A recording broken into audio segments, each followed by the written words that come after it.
I beg your indulgence to keep standing and request Lucy to come and lead us in prayer.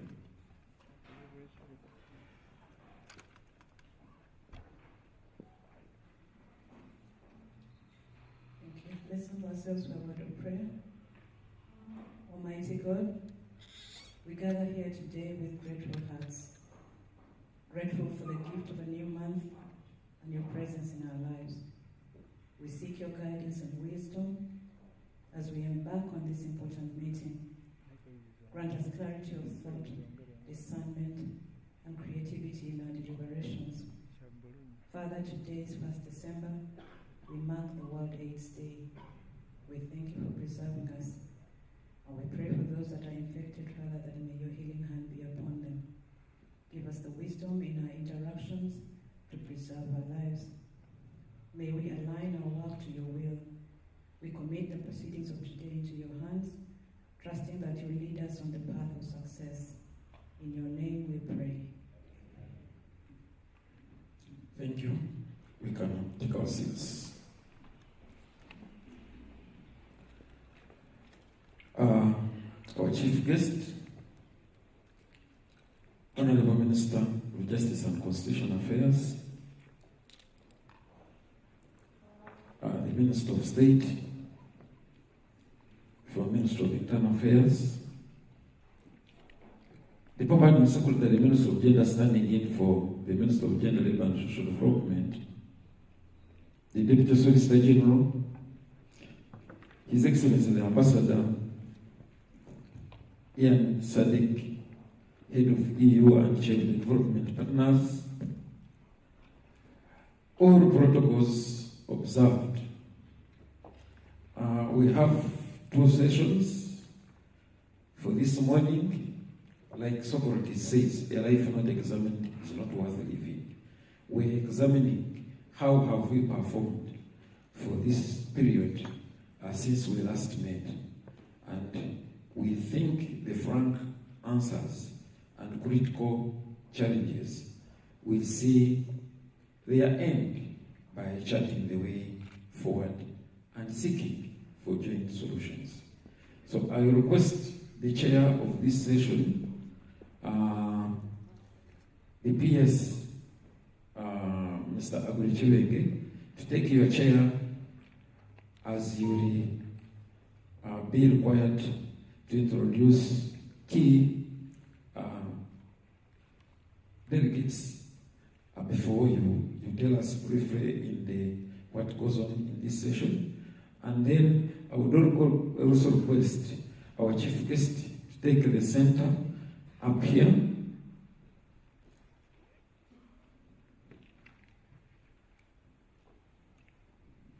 Yes.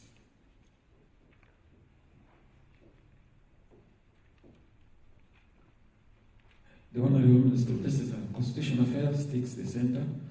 We have the Honorable Minister of State for Internal Affairs, Honorable General David Muhozi, take up the seat. Your Excellency, the Ambassador,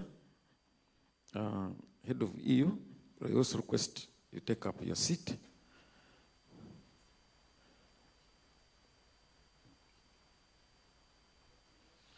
And the Permanent Secretary, Minister of Justice and Constitutional Affairs, also take up your seat. And I think without much ado, permit me to hand over to the PS Minister of Gender, Labour and Social Development, standing in for the Minister to steer this session. Thank you very much.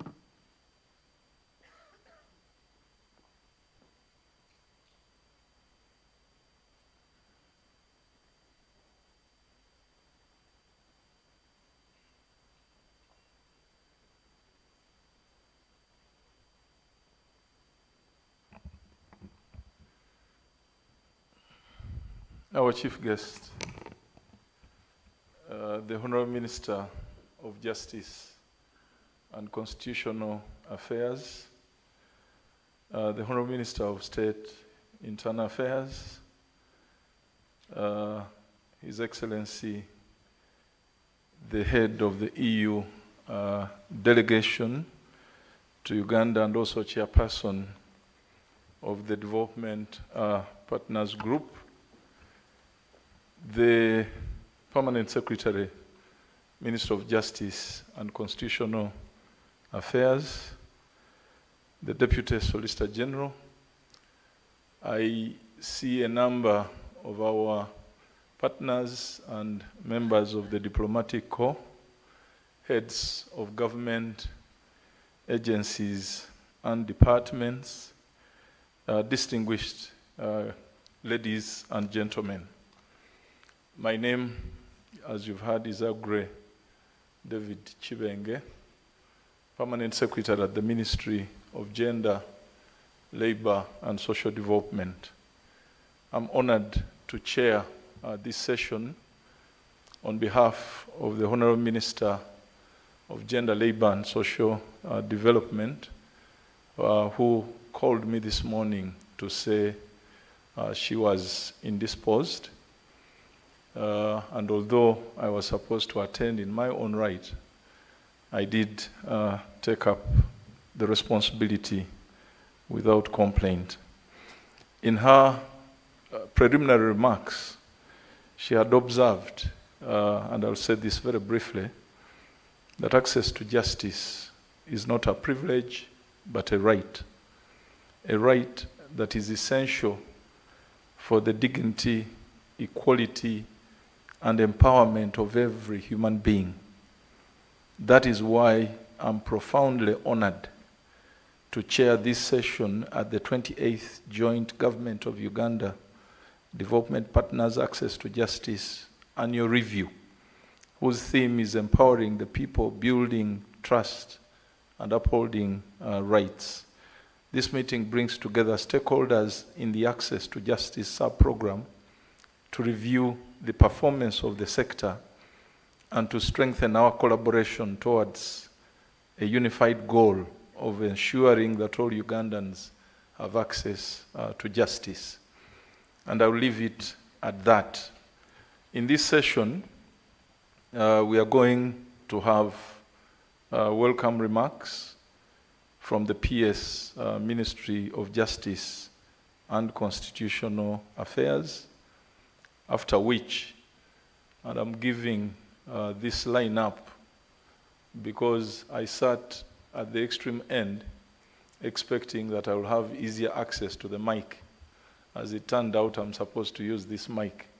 So rather than keep moving back and forth, I will invite the speakers in this order, the PS Minister of Justice, who will be followed by the head of European Union, head of delegation European Union, and then we'll have remarks from the Honorable Minister of State for Internal Affairs, and conclude with a keynote speech and launch of the Access to Justice Annual Report by our chief guest, the Honorable Minister of Justice and Constitutional Affairs, who is also the chairperson of the Jlos Leadership Committee. So the PS will invite the head of delegation, and then we'll have the ministers talk to us. I thank you, ladies and gentlemen, and invite the PS.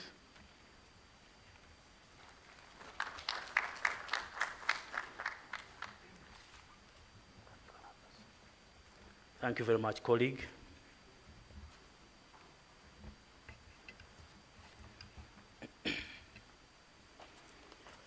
Our chief guest, the Honorable Minister of Justice and Constitutional Affairs, Honorable Norbert Mao, the Minister of State for Internal Affairs, Honorable General Muhoozi, the head of the European Union delegation in Uganda and chairperson, Access to Justice Sub-Program Development Partners Group, Ambassador Jan Sadek, Your Excellencies, heads of diplomatic corps in Uganda, my lords, the justices, heads of access to justice institutions, members of the steering committee and technical committees, members of the district chain-linked committees, distinguished guests, ladies and gentlemen.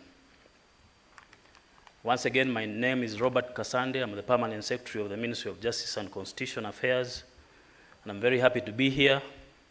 And on behalf of the Ministry, and on behalf of the Access to Justice Sub-Program, famously known as the Justice Law and Order Sector, Jlos, and on my own behalf, I welcome you all to this 28th Joint Government of Uganda Development Partners Annual Performance Review 2023.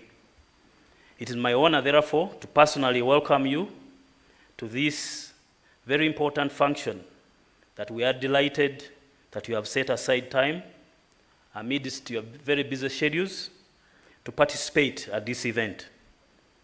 I'm fully aware that this time of the year bears various competing demands, and therefore your participation in various activities and having to come here is very much appreciated.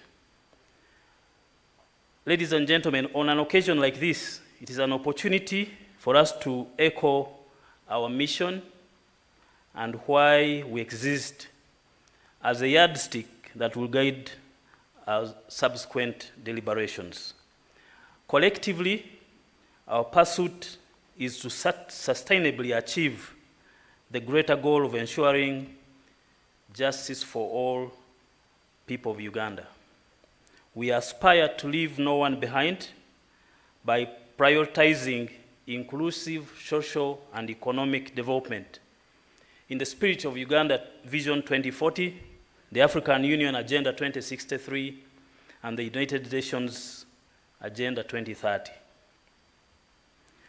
While the responsibility of ensuring easy access and effective administration of justice for the people of Uganda lies with the government of Uganda, I do acknowledge the contributions of our development partners that for a very long time now constitute a substantial portion of our fabric.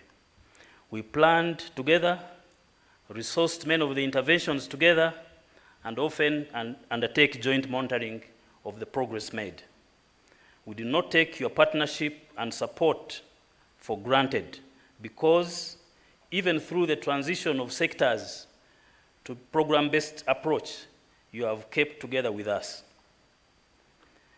As you may be aware, the National Development Plan 3 medium-term review found that in many parts of government, multi-stakeholder partnerships and engagements are not that strong, and stakeholders reported that the shift to program-based budgeting and the transition from sector working groups to program working groups has in a way weakened coordination with development partners, especially in large programs.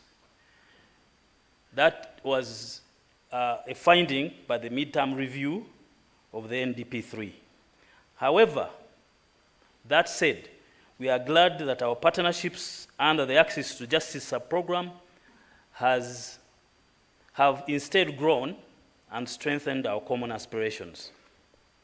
I therefore thank you for standing out as great partners, and I appeal to you to continue staying true to the cause and spirit of partnership. I will not only outline challenges and solutions that bedevil access to justice for the people of Uganda, and then at the end wait for outcomes, but rather I invite you to maintain our harmonized programming approaches, where in the end, on occasions like this, we delight in joint ownership of results and discussions that shape the future of access to justice for the people of this country. On that note, and in a very special way, I once again cordially welcome our development partners, civil society organizations, the academia, the media, and the private sector, with whom we work very closely in various undertakings. As justice and law service providers, it is our way of staying true to the United Nations SDG number 17 and the NDP 3 that remind us to ensure no one is left behind, while leveraging partnerships between governments, the private sector, and civil society. This 28th Joint Annual Performance Review is yet another reflection point on our performance. Our progress and delivery on the collective mission of enhancing access to justice for all people of Uganda, it is an opportunity to take stock of the gains we have registered, the challenges yet to be addressed, and the limitations that for now we have to work with. This joint review is organized under the theme, empowering people, building their trust, and upholding their rights. This theme speaks to our commitment of service with excellence, seeking not just to deliver public goods, but to deliberately empower the people of Uganda to be informed, active citizens, respecting and upholding their rights. We believe that only when the public is satisfied with our services shall we then have their trust and confidence. In our aspiration for justice for all, we believe that the people of Uganda can and should thrive economically in a safe and just society, where the rule of law prevails and where every person, irrespective of their creed, origin, social being, economic standing, or political dispensation, has an equal opportunity to access justice and all the services that come with it. As we deliberate today, it is imperative to recall that we are coming close to the end of the 5-year term of the National Development Plan 3. So far, we have fared well on many performance parameters, notwithstanding the various challenges and constraints that have characterized the 5-year period. We have drawn lessons from this experience and are using them to enrich our future performance. As a sub-program, we have been and shall continue to be deliberate in investing in a systems approach to achieve critical changes with a focus on people, processes, and infrastructure. In terms of people, we have consistently enhanced public knowledge about law and justice, promoted human rights awareness, and delivered justice services the best way we can. It is apparent that both the terms of service and the numbers of officers available to deliver justice services to Uganda have increased in some areas of the sub-program, thanks to His Excellency the President of Uganda and the efforts of the Honorable Minister of Justice and Constitutional Affairs to this end. We also recognize the support of our partners in enhancing our technical competencies and equipping our teams to serve better. For the offenders, we have invested in effective correctional services and have yielded a reduction in the rate of reoffending by 20%, from the baseline of 17.2 in financial year 2017-2018 to currently 13.9 as measured at the end of June 2023. In terms of processes, we are continuously streamlining and refining our legal procedures and ways by which we deliver justice services. Our process reforms have included leveraging ICT to enhance efficiency and effectiveness.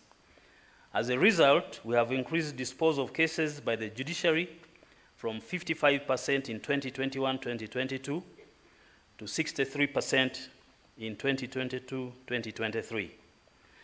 And this has contributed to a reduction in pre-trial detainees from 50.8 in July 2022 to 48.5 as at the end of June 2023.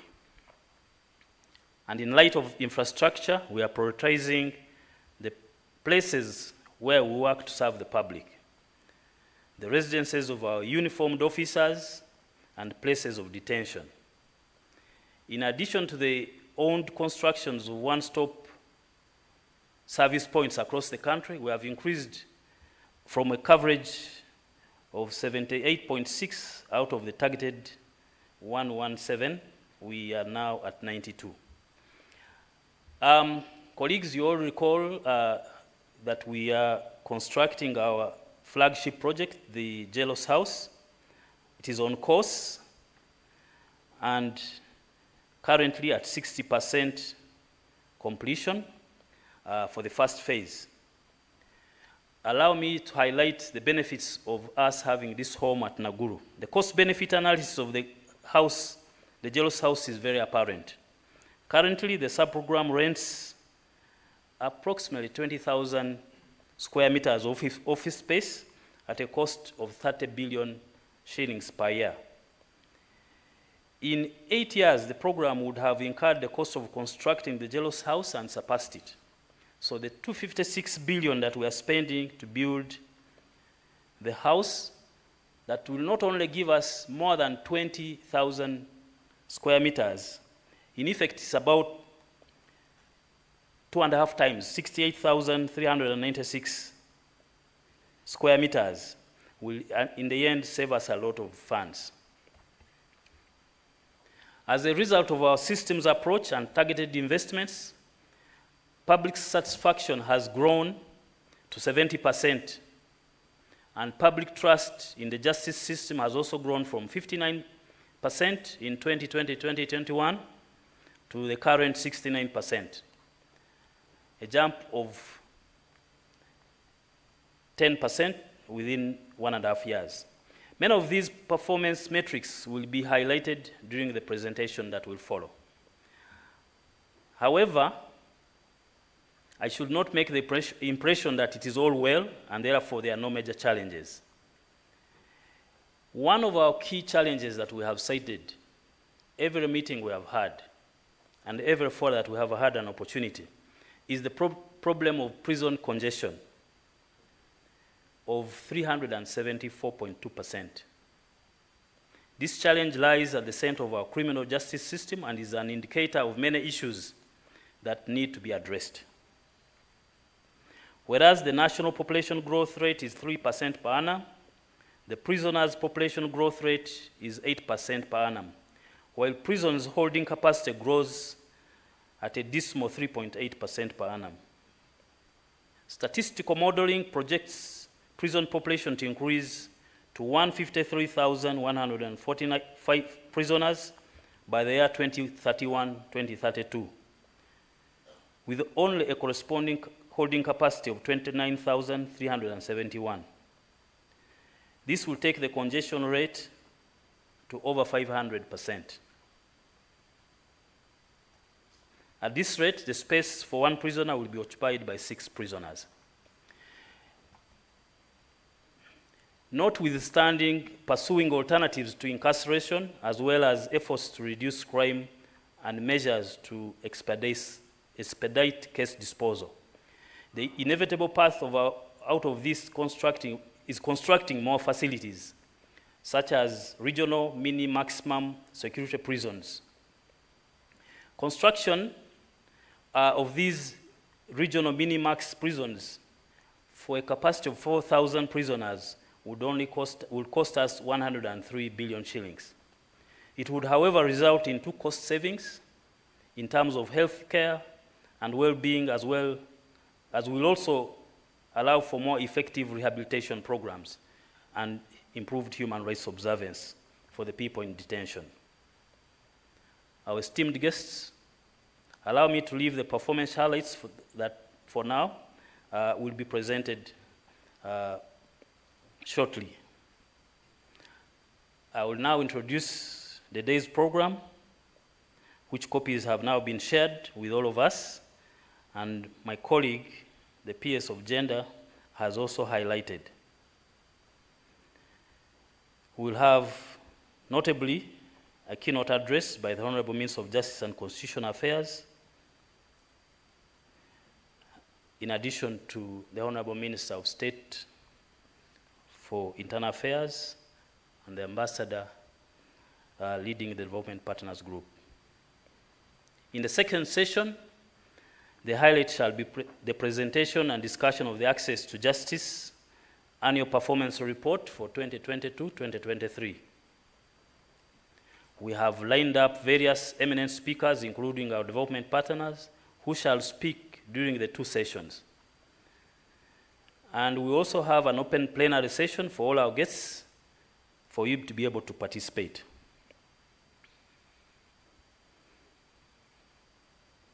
We have planned to have this occasion of the 28th Joint Annual Access to Justice Performance Review run for a half day, and we shall strive to stick to that. We use this opportunity to kindly invite you to join us when we have refreshments that we can have as we go, so that we save some time.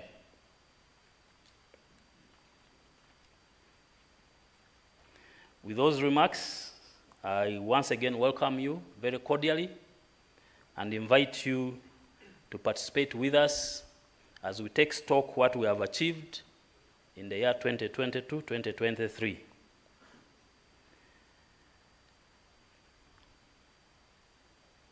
For God and my country. Thank you very much.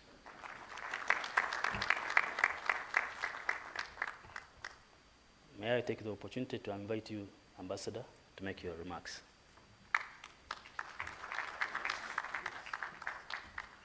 Thank you very much, PS. It's great to be here with all of you, and let me start by acknowledging the presence here of the Minister of Justice and Constitutional Affairs, Honorable Norbert Mao. Always a pleasure to join you at events like this. And also the State Minister of Internal Affairs, General David Mohozi, pleasure. The PS, the Permanent Secretary of the Ministry of Gender, Labour and Social Development, Mr. Gray Kibenge, and the Permanent Secretary of the Ministry of Justice and Constitutional Affairs, Mr. Robert Cassande. Heads of diplomatic missions and development partners, I note here the presence of the UNICEF representative, the head of the Austrian office, and the team leader of the European Union delegation. Possible honorable members of Parliament, checking the security of the public. We are pleased that the technical review of the National Action Plan for Human Rights was finalized, and we hope the plan can now be rapidly approved by Cabinet. We positively note that a Cabinet Standing Committee on Human Rights was established, and we would be interested in learning more about its role and impact so far. So really, congratulations to all of these achievements. I would now like to turn to some areas which we believe deserve further attention and efforts. The significant increase in crime rate over the last year is worrisome. Prison congestion remains a major issue which needs to be addressed in a holistic manner. Congestion in the remand homes remains also high, with petty juvenile offenders who could have been diverted. We notice a significant drop in the number of legal aid service providers meeting service standards. We encourage the sector to address this worrying trend and gap on legal aid in the country. We would like to reiterate our previous calls for a nationally funded legal aid scheme. Distinguished guests, while some gains are noted, case backlog remains a significant issue, thereby eroding trust and impeding access to justice. In particular, the development partners would like to renew their call for an expeditious disposal of cases involving children and cases for sexual and gender-based violence, saying this during the 16 days of activism against gender-based violence. Honourable Minister, progress on outcome 3, which is about compliance with the Uganda Bill of Rights and corruption, has historically been the most mixed, and this is the same for the period under review.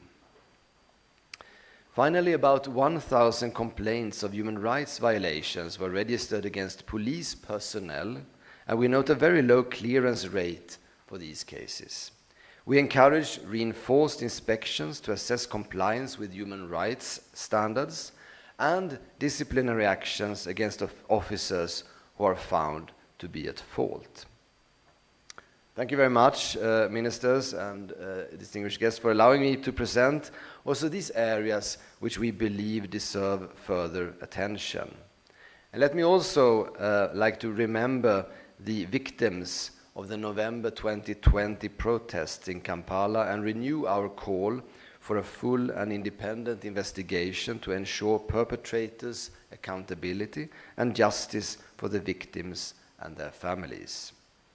As I conclude, I would like to appreciate the good collaboration between the Access to Justice Development Partners Group and the government and its institutions over the years, and I would like to convey our sincere gratefulness for the opportunity to engage constructively once again. I thank you now for your kind attention. Thank you.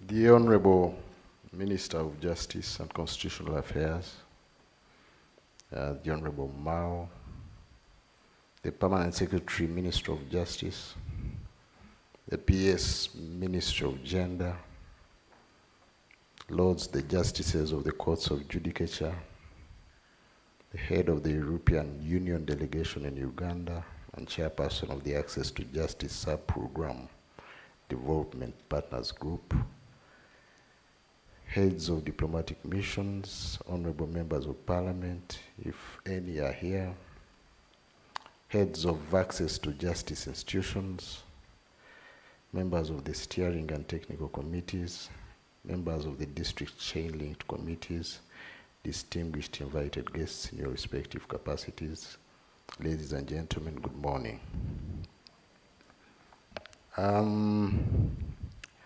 Lighter note, when I came in, I had the misfortune to refer to my friend and classmate at law school, Dr. Tivikira, as Rachel, as I greeted her. Both of them eminent people in their own right, but I think that speaks to how big Rachel has been at Jlos, and maybe we need to thank her for other people being called by her name. Apologies still to Dr. Pamela. I want to welcome you to the 28th Joint Government of Uganda Development Partners, Jlos Access to Justice Annual Review. I thank everyone for joining us today to share this important occasion in the Jlos calendar. We are holding this review after the midterm review of the NDP3 program.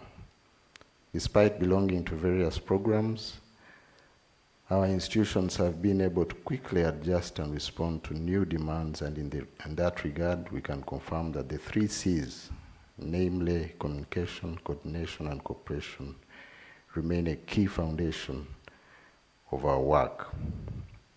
We've come to realize that coming together, working together, keeping together tremendously improves our performance. Therefore, for us to perform as Jlos, we need to keep together even under the programmatic approach. Today, after 23 years of largely internal reforms and development, our focus has now shifted to the effect of our output on the citizens and people of Uganda. This is how the theme of this year's annual review, empowering people, building trust, and upholding rights, ties in well. Therefore, today as we audit ourselves through this annual review, the critical questions to ponder revolve around the three strands of today's theme, namely, have we empowered the ordinary people enough to know where to seek justice services? Are Ugandans able to consciously, independently, and purposely navigate the different service points in our justice system as they claim and protect their human rights? Have we lowered some of the access barriers in terms of distance and procedural complexities? 2, have we built the critical trust levels that depict citizens' confidence in our justice system, from the points of entry to points of exit? What impressions in the minds of an ordinary member of the public when they engage with our justice system? Are they good impressions? Are they lasting impressions? The answers to these questions are resident in the work we do, and I believe this should be the lens with which we assess our progress moving forward. I believe we shall explore this in more finer detail in the course of today's discussion and thereafter. We are living in a changing environment in which the demands of justice, law and order service institutions are numerous. Accessing justice is part of the foundation of strengthening governance. We've made advances in addressing civil areas, such as reducing the distance of people as they traverse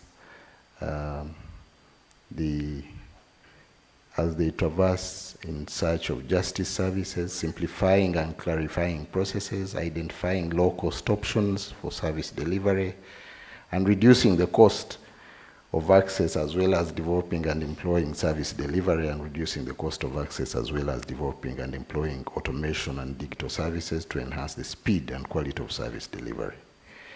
As we deliver justice in this new dispensation, I want to beseech you to note that even under the program-based approach, we can still coexist as Jlos institutions, and to avoid being territorial, because after all, we work for the same end game. I therefore implore every one of you to work together using the chain link mechanisms of service delivery as commenced under Jlos. Keeping together will enable us register more results effectively and efficiently, empower the people, build trust, and uphold rights. I wish to welcome our partners from the rest of government to this review. Although it's called a Jlos review, it reflects the work of the entire government as far as the rule of law and justice are concerned, as we are all intertwined in this effort, whether it is in the shared delivery of services such as health, education, water, or the provision of financial and technical support. We look forward to renewed and strengthened partnerships even under the new dispensation. I appreciate all people dispensing justice and maintain law and order in this country, notwithstanding the ever-increasing need for delivery of justice services in Uganda. As I conclude, I also would appreciate going forward that we consider the ends of our criminal justice system in a more comprehensive way of restorative, restitutive, as well as retributive justice, to make more meaning to both the victims of crime as well as the offenders whom we want to reform, not just to punish. To every participant, Thank you for sparing time to come and participate, engage, and provide solutions to strengthen access to justice for all the people of Uganda. With those few remarks, I wish you fruitful deliberations for God and my country. I now take this singular honor and privilege to invite my senior colleague, the Honorable Mao, Minister of Justice and Constitutional Affairs, to make his remarks. Thank you.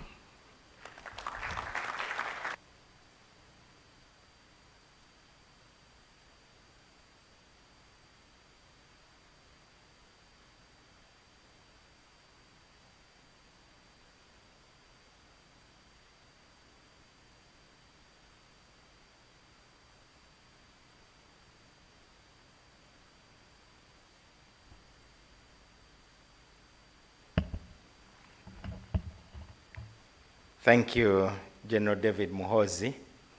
Before I even say anything, I have a 2-minute video to strike the note.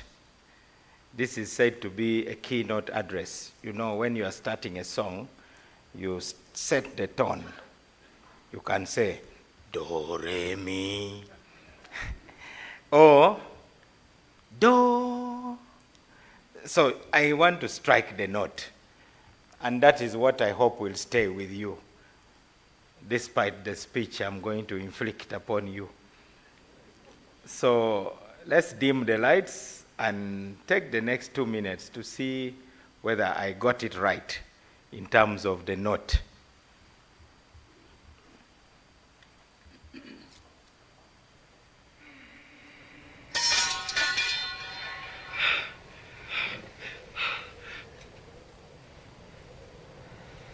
I can't do this, Sam. I know. It's all wrong. By rights, we shouldn't even be here.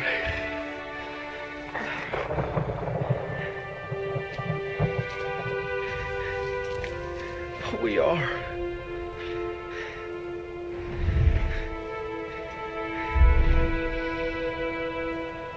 It's like in the great stories, Mr. Frodo. The ones that really mattered. Full of darkness and danger they were. And sometimes you didn't want to know the end. Because how could the end be happy? How could the world go back to the way it was when so much bad had happened?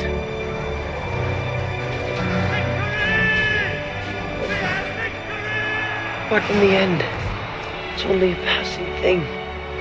This shadow, even darkness must pass. A new day will come. And when the sun shines, it'll shine out the clearer. Those were the stories that stayed with you, that meant something, even if you were too small to understand why. But I think, Mr. Frodo, I do understand. I know now. Folk in those stories had lots of chances of turning back, only they didn't. They kept going.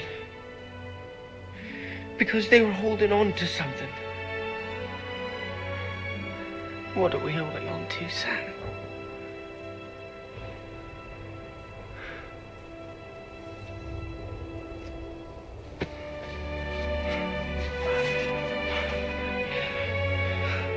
There's some good in this world, Mr. Frodo. And it's worth fighting for.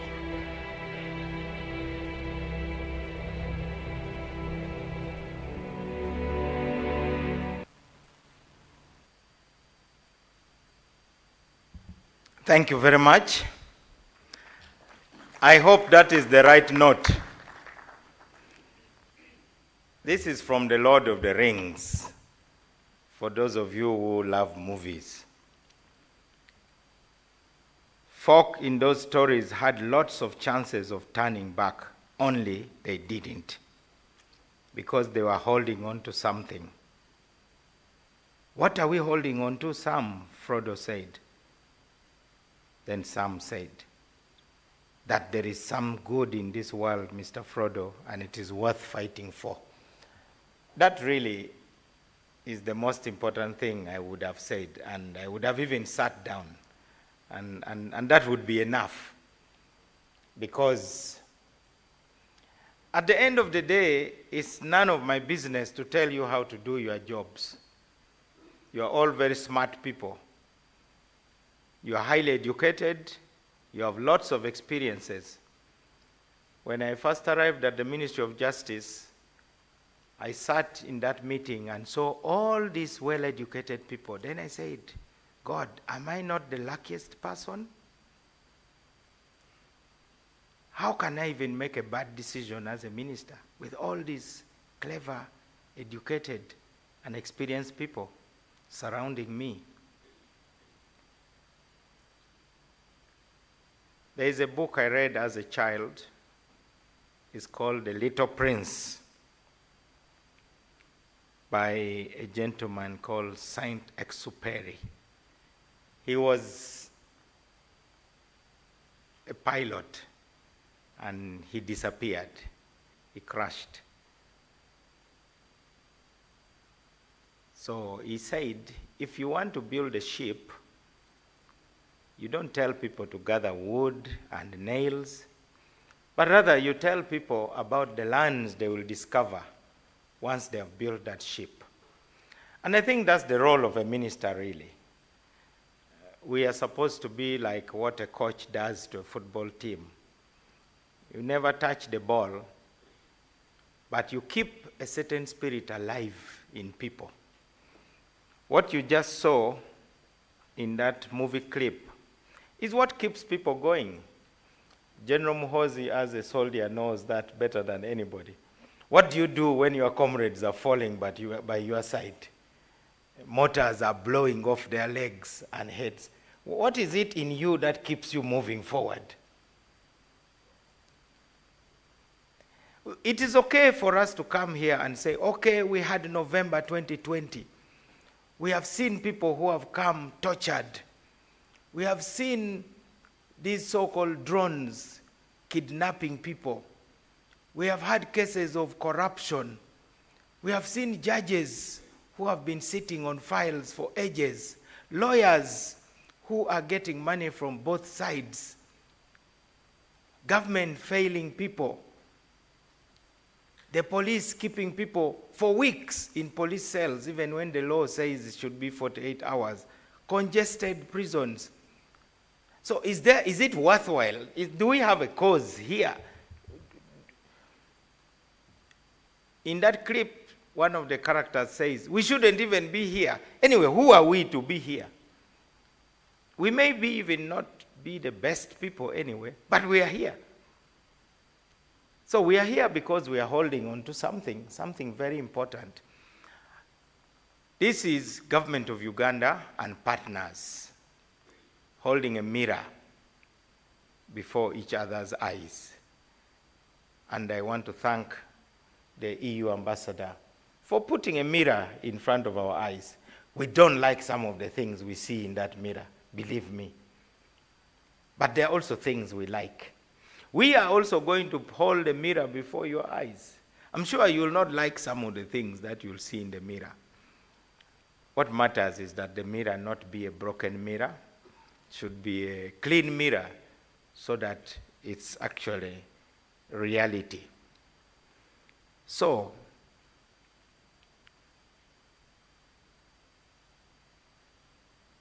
my background started with my work as a lawyer in legal aid. I keep telling the story because it's unusual in Uganda. So I was jobless in 1994. I tried to be a state attorney in the Ministry of Justice. I failed. It's even ironical that I'm now the minister there. So finally, there was a job which was advertised, calling for a project advocate to go and set up the Northern Uganda Legal Aid Project. So I applied, and I was invited for an interview. I thought it was a real competition. I discovered that I was the only applicant. because nobody wanted to go to Gulo at that time. So we didn't really have an interview with Justice Salome Balungi Bosa. It was more like a counseling session. She was basically counseling me, telling me, Norbert Mao, please don't be afraid. We will support you. Go and work. This is an important project. So I received counseling instead of being interviewed. And the salary was good, equivalent of $350 at that time, which was a lot of money for someone who had been on the streets. And at that time, the only job I had done was with a law firm in Kampala. I did some research after our Uganda Airlines crashed in Rome. I was one of the young researchers who had to discover why the insurance companies in Europe should pay. And we did that work. And so I am very passionate a bit about this subject. And I know you are all here because you are very passionate about access to justice. So what does justice look like? I like it that General David Muhoozi called it comprehensive justice. I call it justice, access to justice 360 degrees.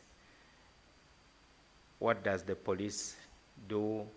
Prisons, the DPP, the state attorneys, the judiciary, the investigators in the police, scene of crime. So our justice system is a bit, it has a very funny shape. Can you imagine now, for instance, the judiciary is very well paid, and then the police who go to the scene of crime are very poorly paid. The prisons people who are supposed to deliver the suspects for trial are very poorly paid, very poorly facilitated. So if the justice system in Uganda was a person, you would say they are very muscular up on the chest, but the legs are very thin. So that kind of creature, if I was a good artist, I would draw the creature and say, that's what your sector looks like, Rachel. You have been named as one of the physical features of the justice law and order sector, a major landform in Ugandan justice sector. Obviously, we need to fatten the legs also now, fatten the lower limbs, because right now you have a giant in the judiciary. You know, if you're a Supreme Court judge, you can even retire and live large, have a very nice life. If you are a Court of Appeal judge, you just go home with your salary. You're a High Court judge. There are now people who are resigning to become chief magistrates. People are resigning big positions. So let's give the justice law and order sector some kind of balance. I'm sure you get the picture of that person with a very well-built upper torso and then dwindling in the bottom. The real figure of cartoons as you see them, because the cartoonists always draw all of us with very thin legs. So how can we have a well-proportioned institutional framework for justice, law, and order? So if you're in jail, you want the jail to be decongested. Just by the way, how many of you have ever been in prison? I'm not going to ask the offense. Am I the only one? You mean all of you are very good citizens? Wow. Okay. But if I went to Kiseka Market and I called the crowds there and say, how many of you have been in jail? I'm sure probably a third would shoot up their hands. Being arrested for idle and disorderly, vagrancy, you know, the colonial offenses, and so on and so forth. And so we need a justice system which serves our people for now. and that means we must center it around the people, the underprivileged, not center it around the privileged people live where the ambassador lives. You know, Kololo, and if you're in Kololo, that means you are part of the power structure. So you must be protected from the underprivileged people who presumably are the lawbreakers. They want to steal, they want to rape, they want to break into your house. So then the colonial government says, Central Police Station, to make sure the guys downtown don't even think of approaching Nakasero and Kololo. Jinja Road Police Station, take care of those guys there, coming from Namuongo side and so on. Kira Road Police Station, save us from Kamocha. We don't want those guys coming too close. And we have maintained, I don't know whether you think like about those things that way anyway, but that was the intention. So, access to justice means we must actually now look after the interests of those very people. After all, the tomatoes Their Excellencies eat come from those places. The onions are grown by those people who KCC is always chasing, you know. You have seen these running games. Kampala Capital City Authority does not know that even State House gets carrots from those people in their baskets. I don't know whether the president asks, where are the carrots from? They are from those very people we are running around chasing. So I think, from my listening to General Muhoozi, I think that is also what he's thinking about. Only that because he's a polite man, unlike me, he could not put it the way I am putting it. Decongesting the jail. Now we want to have electronic number plates to monitor cars. Why don't we monitor those who should leave jail? I'd rather give a prisoner a number plate, an electronic wristband from the Ministry of STI, and say, please go look after your family, work for yourself. We know where you are 24/7, and we'll come and get you. If we say you are not supposed to go beyond Kampala and Wakiso for 1 year, the moment you go outside Kampala, Wakiso, we will be there to receive you in Mpigi and say, well, what's wrong? You promised that you would stay in Kampala and Wakiso. Oh, I'm going for a funeral. I said, no, you can go, but you need to come and tell us that you want to go for the burial.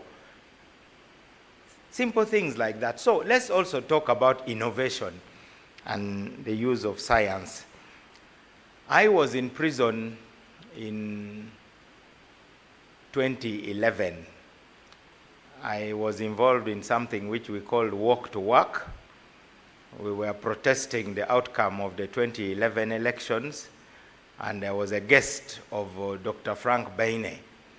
Mr. Frank Baine was my host, first at Luzira, and then one day at 4 a.m. we were woken up and told that we have heard that there is a likelihood of an attack on the prison. Now we have to transfer you immediately. So I asked them, are you taking us outside Uganda? Because if we are still in Uganda, the attack can follow us. Anyway, security people have their own logic. And if somebody has a gun, your arguments are weak anyway. Their arguments end up being stronger. So we were bundled up. We left all the food that our families had brought to us in Luzira, and we ended up in Nakasongola. We didn't know we were going to Nakasongola. But, you know, prisoners are very creative. So I had a notebook. I always carry a notebook to keep notes. When you say something interesting, I write it down, and I keep collecting, because I think there are so many wise people. So I drank my water, then I got a page from my notebook and I wrote a note addressed to the Secretary General of the party, DP, and the Treasurer. And I said, this is Norbert Mao. I and my colleagues are being taken to an unknown destination. Please find out from the Uganda prisons. So I then, as we passed the border stage, I shouted at them and I said, here is a message. I wrapped it around the bottle top and threw it at them. So they picked it up and they rode to the party headquarters. And that's how the news broke that we had been transferred. Prisoners are very creative. First of all, when you are in prison, you don't have a lot of the things that normally burden you people. You don't have TikTok, you don't have email, you don't have WhatsApp. You don't even have a watch, so you really, and you are woken up at 8, and you go to bed at 4 p.m., and you have a light in your room, but the switch is outside the room. So you're basically not in charge of whether there's lights or no lights. You don't even have a belt. You don't have shoes. So it's a free state, provided you can cope. The first 2 days are the hardest. I kept a little diary, which I hope to publish one day, about the interesting life there. A place which was meant for one person, there were 6 of us. So it was basically mattress after mattress after mattress. These 48 hours, we hope we can have more justices of the peace to keep inspecting these police stations.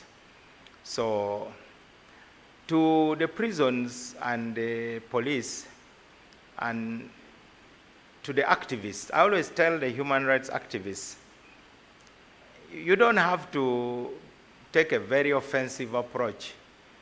All you need is to tell people what you expect of them. I think that's a better way to make people do the right thing.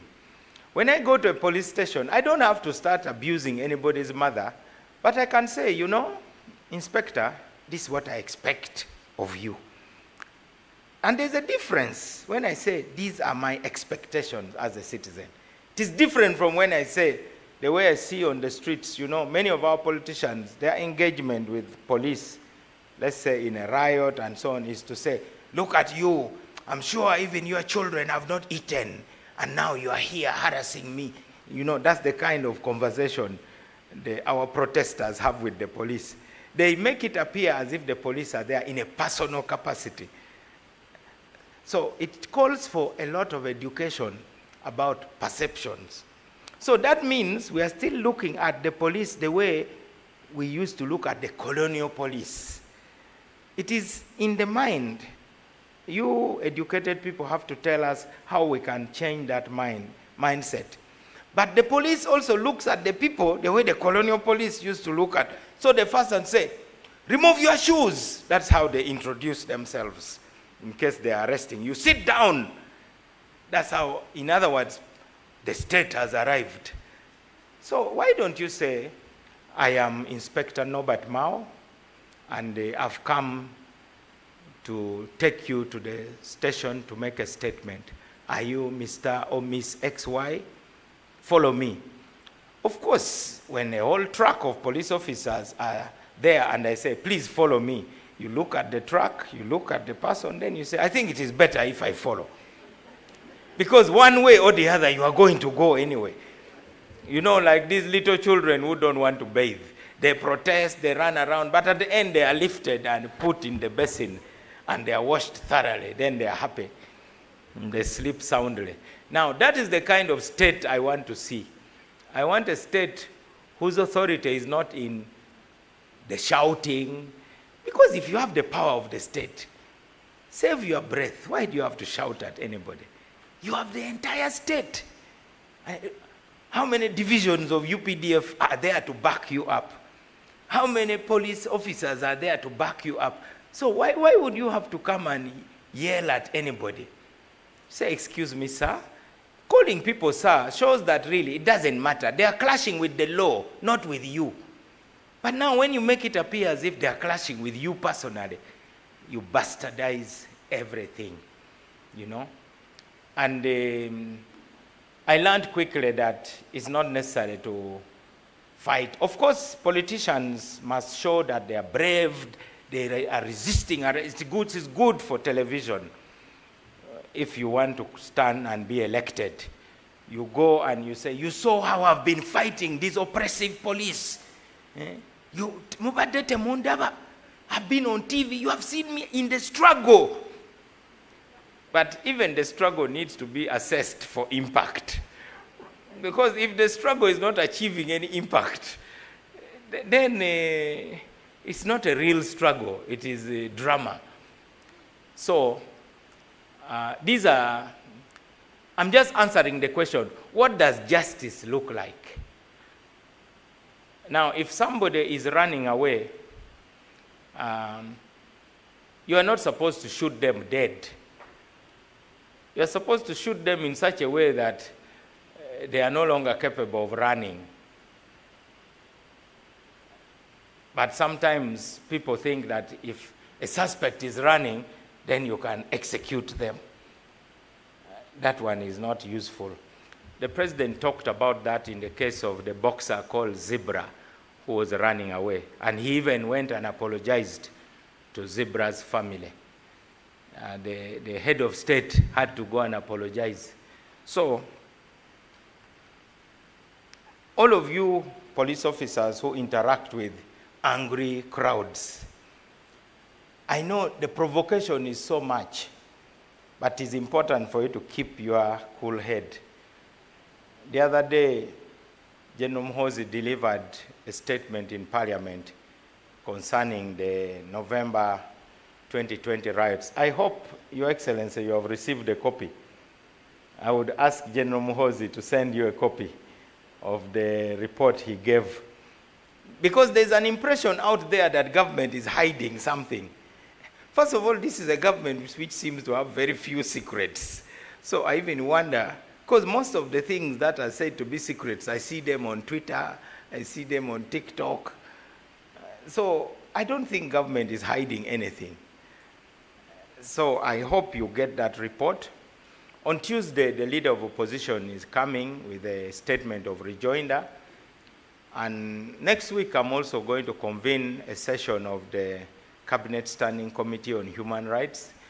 And we are not afraid to talk to any Ugandan, even the gay Ugandans. Let them come and talk to us. Why not? After all, they are Ugandans. I don't need a European or an American or a Canadian to tell me anything. If you're a Ugandan, surely, if you think the government has done something which you disagree with, come and persuade us that we are wrong.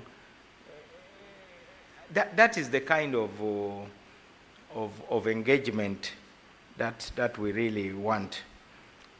I don't think government is going to amend the 48-hour law because 48 hours is a very long time for a suspect.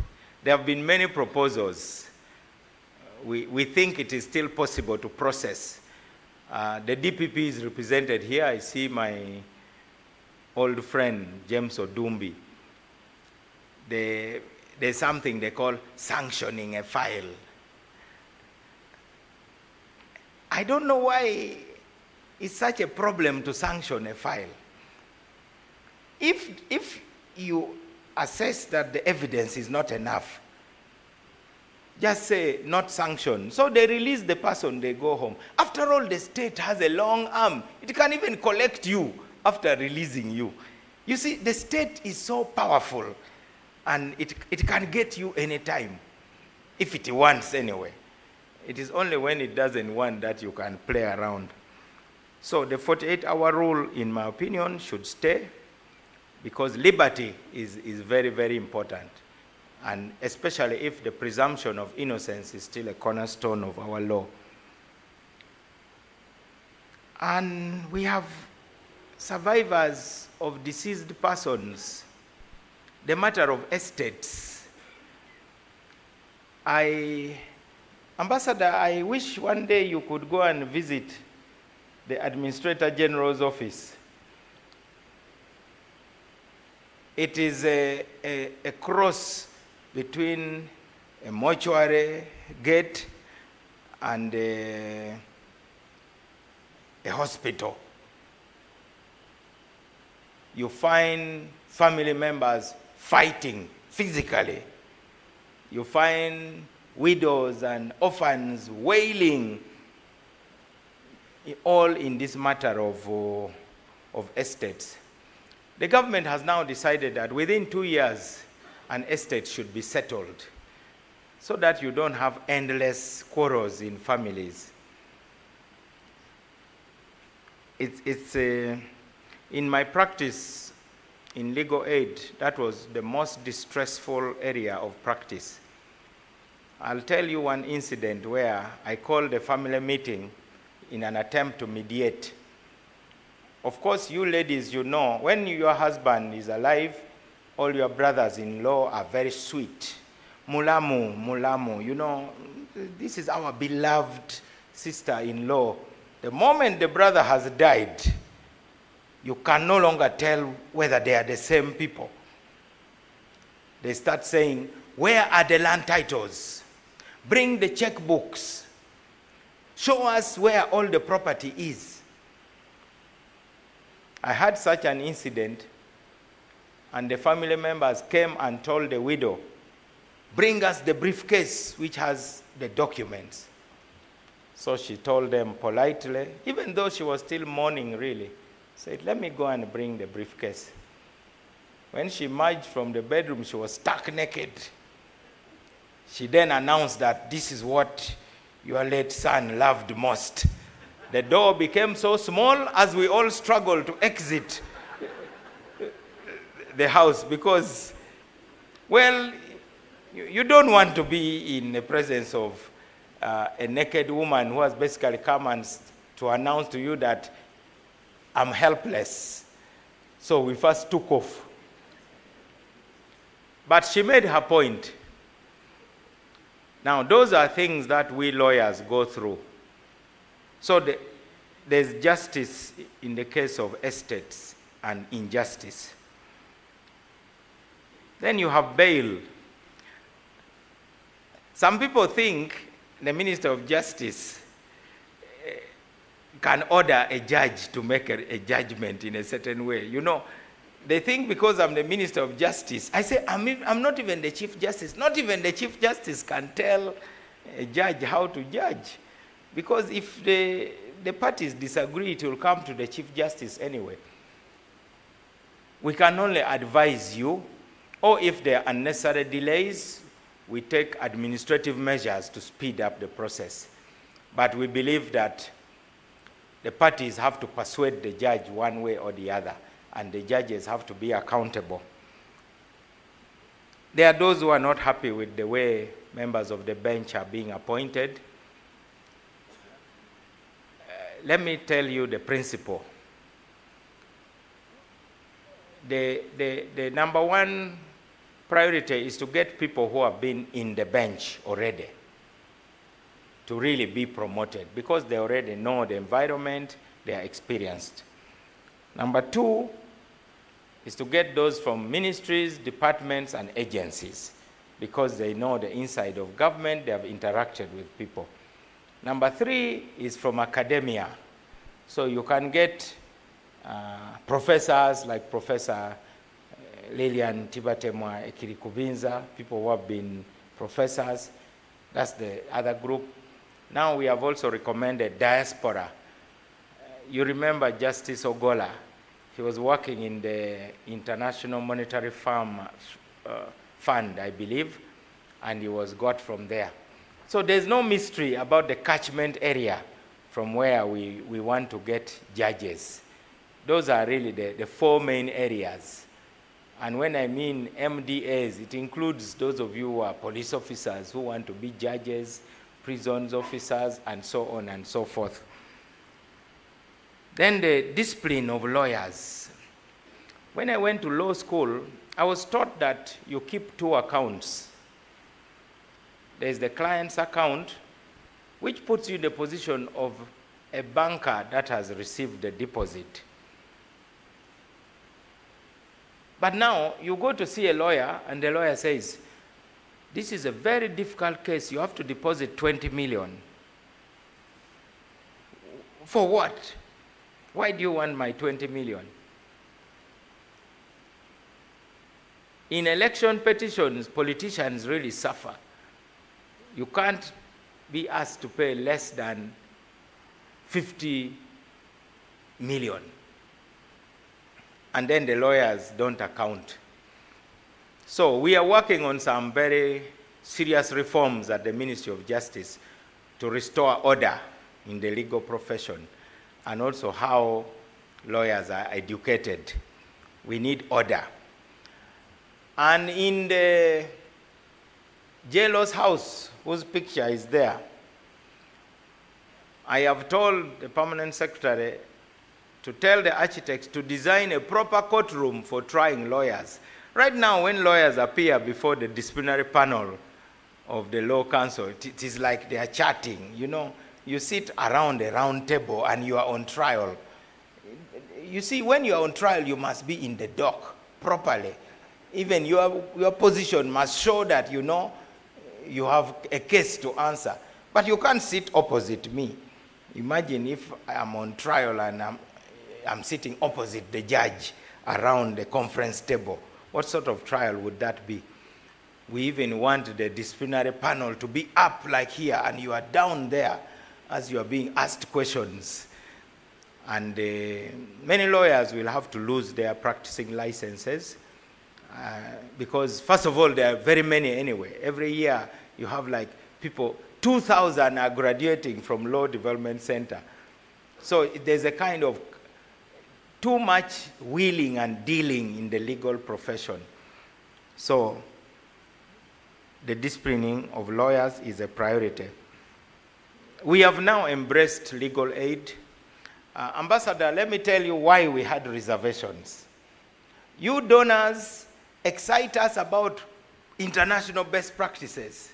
Then we embrace them, you fund for 2 years, then abandon us. And then we suffer and lose credibility with our citizens. Now, that is the honest reason why we have been dragging our feet. We love legal aid, but we must also cut our coat according to the cloth we have. I cannot design a tunic, a kanzu, when I have only 2 meters of cloth. That will remain a pipe dream. So we are now agreed with the parliamentary committee. We are supporting the private members' bill on legal aid, and I believe one of the first bills we shall be working on next year is the legal aid bill. We have been talking to other people. Legal aid is very good because people basically need good advice. 50% of the people who come to see me as the minister just want advice. But advice is expensive when you go to a law firm. So then legal awareness must start from schools also. I see famous educationists who, the Honorable Kavuma is there, who was once headmistress of the great Gayaza High School. Please stand up so people can see you. Ma'am, one of the worst things in life is when you join politics, people forget every other thing you have ever done. In our case, they even wonder whether we went to school. Because I think politics needs to be resurrected. So when you joined politics, people forgot that when the Church of England appointed educationists in Gayaza left, you took over and you made Gayaza even better, and you laid a very strong foundation. Now, if we want a law-abiding society, we first start by teaching our children manners, because those are really the first laws we learn. To make your bed, to brush your teeth, comb your hair, greet visitors, sweep the compound, For those of us who grew up in the village, you go and bring logs of wood to make a fire for the elders. You bring the goats from the field. Those routines are no longer there in our society. So are you even surprised that you have goons in the Republic of Uganda? Those goons are not a result of politics. They're a result of a collapse. Yesterday I said something that Corona did a very good thing because it sent us back to our families. The bars were closed, churches were closed, mosques were closed, even schools were closed. Husbands met their wives for the first time, and even wives finally discovered what sort of men they were married to. Children also finally met their parents, and parents also started meeting their children. So Corona did a good thing. It put the family back at the center. Now, since the government now is making education, primary and secondary, compulsory, that means there has got to be an additional piece of curriculum. So I'm hoping that Rachel and the entire crew will try to find a way of letting people know that where there's rule of law, there is peace. The social development goal number 16, the symbol is the dove and that gavel. So, justice is the foundation of peace. But all that requires order. Just the way the universe is. You have the sun at the center of the solar system. Then you have all the planets, each in their own orbit. And they rotate exactly without interfering. Jupiter cannot say, okay, let me test how the orbit of Saturn feels like. There'll be chaos. The Earth is tilted at 33 1/3 degrees, exactly, and it never changes. If you tilt it a little bit, chaos. The distance between the Earth and the Sun is the exact distance that will ensure this good temperature. You move the Earth even 1 degree further, the Earth will be frozen. You move it 1 degree in front, the Earth will burn because the sun is too hot. But that order ensures that things are okay for human life. In Botswana recently, I shared a joke about our General Idi Amin when he was president, and in his usual pompous way, announced at an international conference that since America had put a man on the moon, Uganda is going to put a man on the sun. Because we cannot lag behind. So they asked him, given how hot the sun is, how do you intend to do it, Mr. President? And he said, we shall go there at night. Now, surely, even at night, the sun is hot. So, my point is really about order in a society. That's why you say justice, law, and order. And human rights comes in also in the enforcement of law and order. And that's why the Constitution also knows that sometimes order is more important than anything else. I am a student of history. The great American president even suspended the right to habeas corpus during the Civil War. Government is allowed to declare a state of emergency sometimes. I have been blasted occasionally for saying that the Constitution should not be a suicide pact, because the nation can commit suicide by insisting on doing certain things just because that is the way. There are times you must do certain things. In our school, they used to say that Gayaza girls don't run even when it is raining. But I don't see anything wrong with running if it is raining. Of course, you may lose your lady dignity because you must keep moving in a certain way. But if there's a downpour, for sure, You right, say, didn't you see the rain? So sometimes there's rain in the society, Mr. Ambassador. In November 2020, there was heavy rain in this country. And the state had to come out to provide some shelter. Do you know that in Kira here, the supporters of the leading opposition candidate were moving with acid, and they actually threw acid at some of the supporters. There was a lady who was wearing yellow. They threw acid at her. And I'm always complaining why the government does these things, to give a context. So let us stop the pretext. Let us really provide. Be the General Mohozi, I know. There's no way.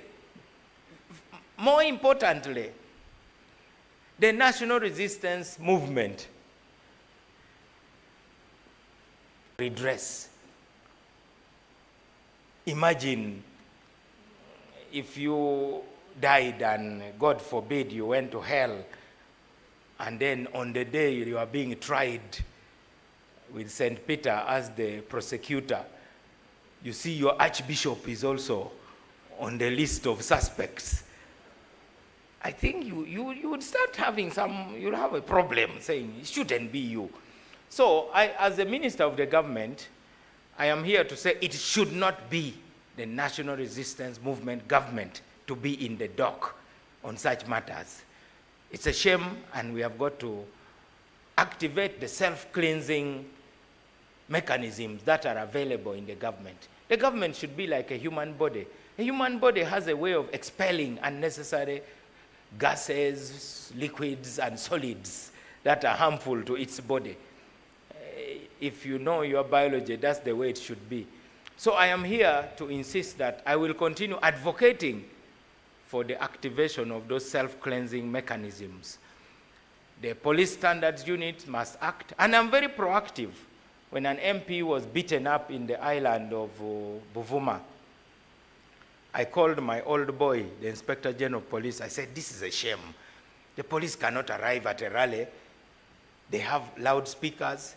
Why can't you hold the microphone and say, this is an illegal assembly and under the Public Order Management Act, and in the name of the President of the Republic of Uganda, we order you to disperse in 15 minutes.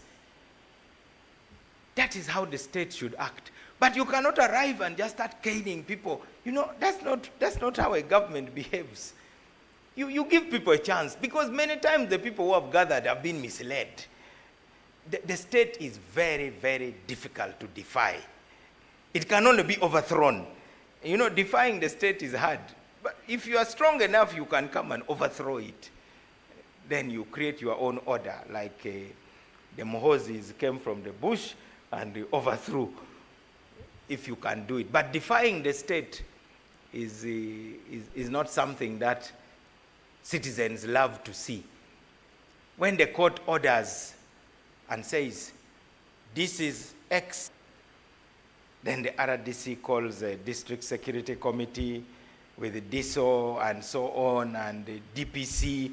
Then they say, let us evaluate the order of the court. Who are you? A court order is not negotiable. You can only discuss implementation mechanisms. By doing that, you have constituted yourself into a court of appeal, which is totally unacceptable. So I want to encourage the judges who are in this room, summon those RDCs to come and show cause. You have the power to summon them. You summon them and say, since you are now reviewing my judgment, come and we have a talk. Let's see where you studied your law and where I studied mine. I do believe that will. Then ADR. We are prioritizing ADR. ADR works. All of you remember the drama, Ham Kigundu, the billionaire of Nakivubo Stadium, and DTB Bank. They entertained us with a lot of exchanges on TikTok and so on, accusing each other. Eventually, they sat in a room and said, let's settle this. And why not? I think most of the quarrels in Uganda have nothing to do with the law. It's just about finding the correct facts. So mediation is important, conciliation, arbitration. If we do it internationally, why can't we do it locally? And why can't we make it cheaper? I do believe, and Your Excellency, the Ministry of Internal Affairs, in the statement read by General Muhoozi, reiterated the government's commitment to compensate the victims and the families of the victims of the November 2020 riots. That is a commitment of the government. And all that is left is to talk to them. But we are dealing with this problem in a politically charged environment. And it cannot be successful in an environment of mutual demonization. Because if you have a leading opposition party spending all the energy demonizing the government, and then the government also is busy responding by demonizing them and saying, you know, you are bringing Kenyans and claiming they are tortured Ugandans. You are claiming people have disappeared when they have been seen eating at McDonald's in Toronto. Can people who have disappeared be photographed eating chicken and chips in McDonald's in Toronto? So, the policy which the Minister of Internal Affairs announced is that you don't have to agree with what the government does. Agreeing starts with understanding. So I also appeal to our partners, understand us first before you criticize us. We have been criticized about the anti-homosexuality law. Many people did not understand the context. I personally met the leader of the gay community in Uganda. He came tiptoeing in my office thinking I would not meet him. I told him, I'm sure I've met very many gay people without knowing. So now you who I know, why can't I meet you? In any case, you're Ugandan. By the way, in 1993, when I was on a program in America, in San Francisco, I got lost. And I got caught up in a gay pride parade. I saw a lot of people marching, men with painted hair, pink, red, women kissing women, and it was an endless parade. And I asked them, what's this? They said, we are gay. I didn't know at that time what gay meant. From Mrs. Bukenya, who taught me English at Magua Primary School, gay means jolly and happy. And a movie about him. So, it is natural for human beings to be very suspicious of what appears to be abnormal. By the way, I was born left-handed, and I went to a Catholic school, and they tied my hand in my back, that those who are left-handed are Satan's children. And I said, where is it in the Bible? My father is there, my mother is there. Where did Satan come in the equation? What are Satan's chromosomes? Double X, double Y? So they tied my hand until I had to learn how to write with my right. I have a case against the church. So I may need some legal assistance to send some notice of intention to sue to the Vatican. So as a result, I can also write with my left, but now I mainly write with my right.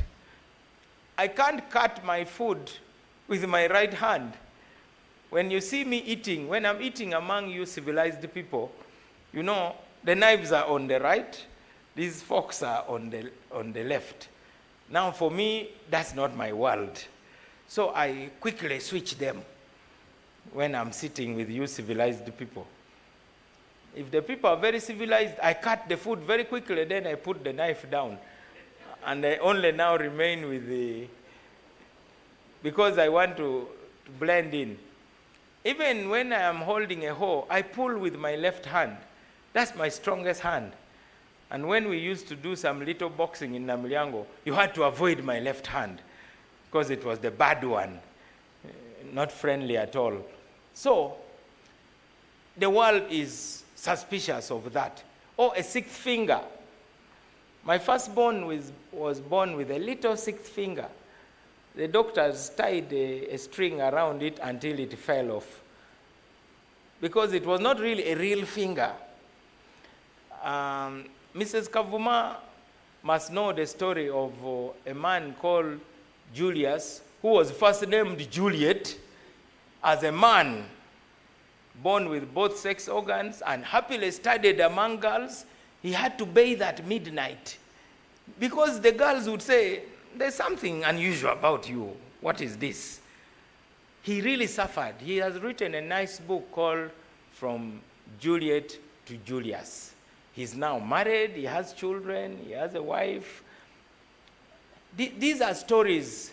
So I think to our international partners, now that you want us to discuss these issues as human rights issues, let us discuss knowing that things take time. They don't happen overnight. In Britain, the debate started in 1974. They set up a special commission to study the subject. I looked for a copy of the report when this matter started being debated. Then we found NGOs from North America that are distributing educational materials to children in primary schools, telling them that you can have a family of 2 women and they have children, and that is, and said, a normal family. Mr. Ambassador, if I came to your country and started distributing educational materials in your primary schools, saying you can have 1 daddy and 6 mummies, I'm sure you would deport me the very next day. Because that definitely you wouldn't accept. That there should be polygamy, you wouldn't. So if we are part of the same international community, then let us have rules of engagement. But if the legislative cycle has not even closed yet, this matter is before the court. You know, legislative cycle closes when the constitutionality of a law has been tested. Now, that constitutionality of the law has not yet even been tested. But already you are hearing no AGOA, no PEPFAR. There's a young man who raised $2 million from Canada. They have stopped him from transferring it to Uganda. So I think these are things that we really have to talk about. So I feel for our president when he says, okay, if our partners with whom we have worked for so many years are treating us like this, then maybe let's go to Beijing and so on. I wouldn't blame him for saying that, okay. So I am hoping that this meeting will be about real issues. So that is my part of the mirror in front of your eyes. I thought I should say it, and I'm in the best position to say it. I needed to get it off my chest so that I don't suffocate. Now, I am going to finally do what normally we do. My speech, the speech will be sent to you online. You'll read it. I don't like reading speeches because I think there's a lot too much formality. And I once read a book called Bullshit. I can even share with you copies. It's a very good book. It is a good book because it is important for people to really talk to each other in the real sense. Outside this, that's how you solve real problems. And I saw that when we went to visit Kony in the bush. You know, Bishop Ochola of the Church of Uganda told Joseph Kony, so you say we are the ones who sent you, right? To fight for us. Okay, we are now here to say, now come back. It was a very difficult position for him to be in because he had been going around telling everybody, I was sent by my Acholi people to fight to defend them against the enemy called Yoweri Museveni. So I said, okay, if we are the ones who sent you, so we can recall you. Those are the two sides of the same coin. It was a very, very difficult time. It became very tight for Joseph Kony to continue resisting. And he's the one who had invited us. So because of that, I like talking from the heart. Those who come from the Ministry of Justice, they know my approach to leadership. And I've said when we are seated in our boardroom with all of you educated people, I said no stupid idea must be put on life support. A stupid idea must be left to die. Only strong ideas must get out of this room. If the stupid idea is from the minister, tell him, within the boardroom, of course. Don't go and say it outside, because the minister must look educated and intelligent and well-informed. It's very important for the good of the government. Though sometimes we don't help you anyway by the way we behave. So, today, as we present the annual Access to Justice Sub-Program Performance Report for 2022-2023, I call upon all of us to reflect on our achievements, acknowledge areas of improvement, and renew our commitment to improved service delivery across the chain of justice. Today we draw a strong line between what is negotiable and what is non-negotiable. The laws are non-negotiable. The commitments that are in the Constitution are non-negotiable. And I can tell you, in my first trip to London, I went to the underground and I heard something on the loudspeaker, "Mind the gap, mind the gap." I wondered what the gap was. It was the gap between the platform on which you are standing and the train. The platform does not move, the train moves. So you must mind the gap. Now, what are the things which don't move? These are the laws. These are the provisions of the Constitution, which are the commitments and guarantees of the government to the people. So today, we must mind the gap so that we renew our commitment to improved service delivery across the chain of justice. I extend my appreciation to the Administration of Justice Program institutions, Governance and Justice Program, and all Access to Justice sub-program institutions, together with other government ministries, departments, and agencies, civil society organizations, academia, media, for their unwavering support and collaboration.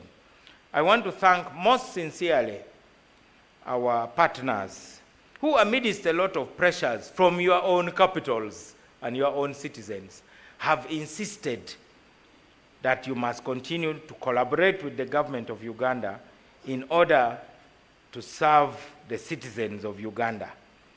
I look forward to further collaboration towards the promotion of the rule of law in Uganda. I thank you all for attending and wish you all fruitful deliberations for God and my country. Thank you very much.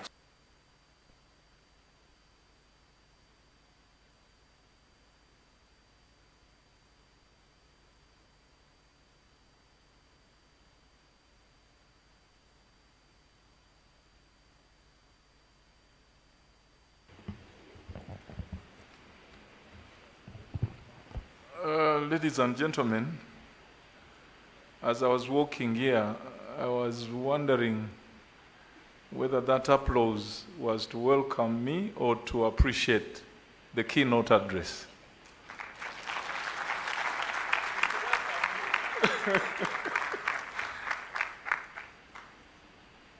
Thank you. Thank you once again. Thank you, the Honorable Minister of Justice and Constitutional Affairs, most importantly from speaking from your heart in terms of the issues to do with administration of justice in this country.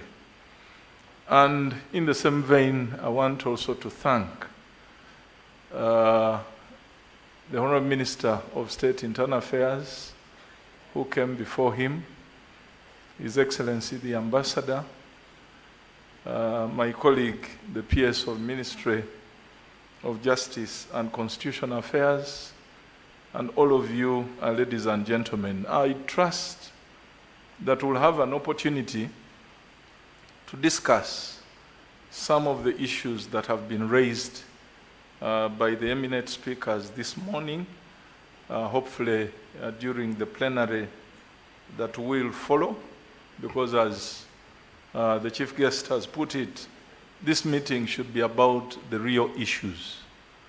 And we'll hopefully have an opportunity to discuss them.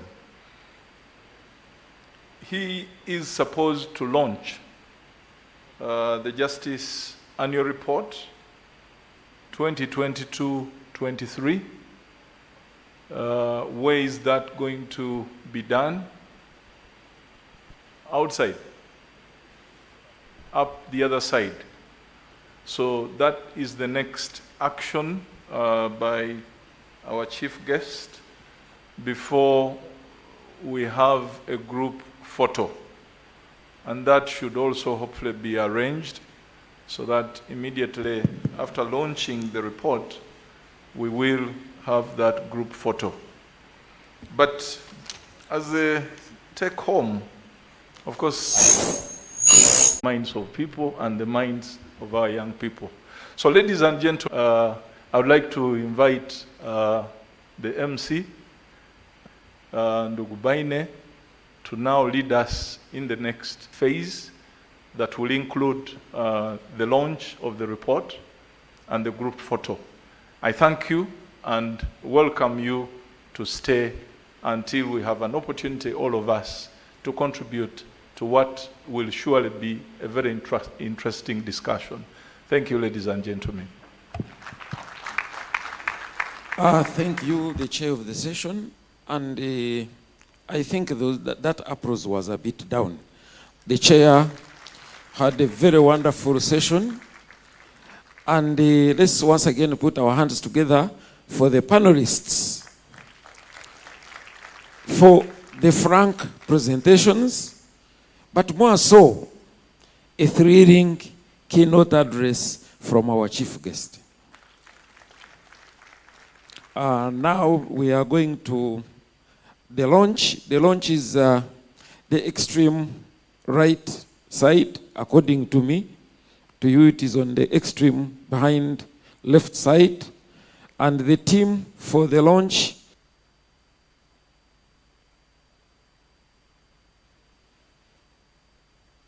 the Deputy Solicitor General should also join. And then the honorable judges in the House, please, we shall all go the other side. And I will be handing over to Rachel and Sam to officiate the launch of the report. With your permission, sir, let's walk to the launch ground.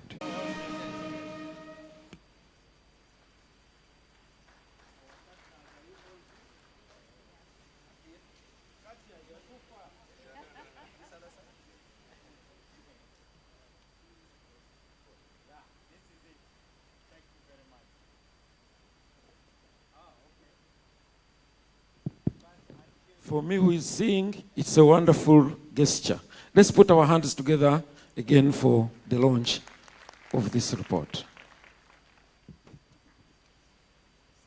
I think the same team, we should do, there is handing over before we can take the photograph. This same team will represent all of us in our capacities.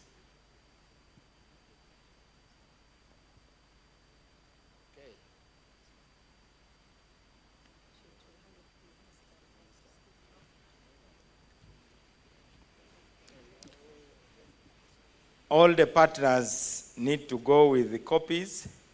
I wish to take this opportunity to hand over a copy to General David Muhoozi for the Ministry of Internal Affairs. General.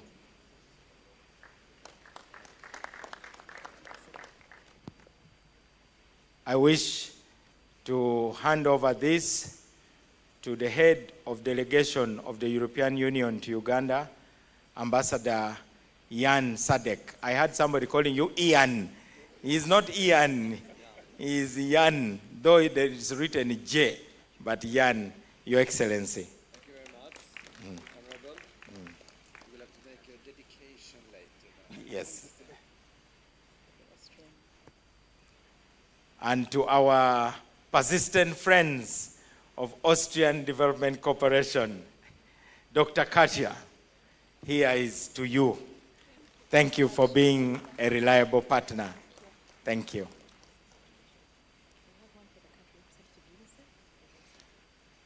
And Uganda is a very young country. Almost 80% are below the age of 30. So this is for the country office of UNICEF. Thank you for your partnership. Thank you, UNICEF.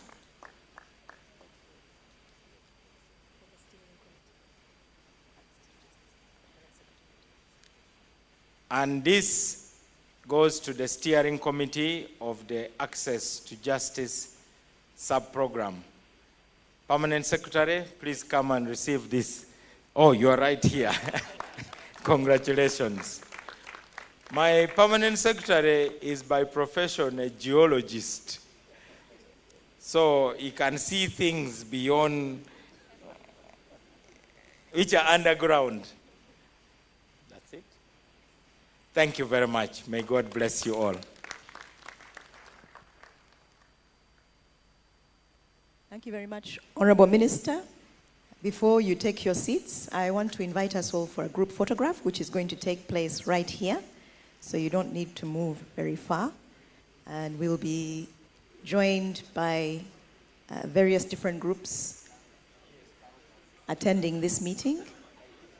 As we prepare for the photograph, I just wish to draw your attention to the program and the barcode at the top corner of the program. Those of you who have seen the program, it has a barcode at the very top corner. That barcode, if you scan it, is a link to a feedback form. And we would invite you, if you can, to take a moment, just scan it with your phones. It will direct you to a feedback form where the Secretariat would receive any comments or any recommendations that you wish to share with us. Just scan it with your phone with any barcode scanner, and it will lead you directly to that form. I will invite the Honorable Ministers, the Ambassador, Country Representative, UNICEF, and Head of Office, ADC.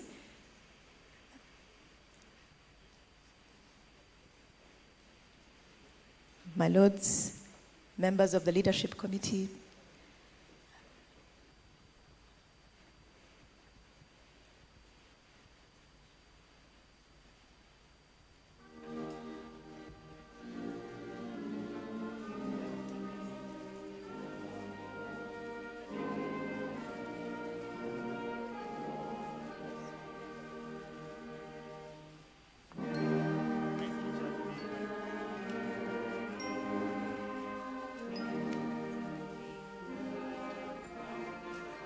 any other groups? You want others to come?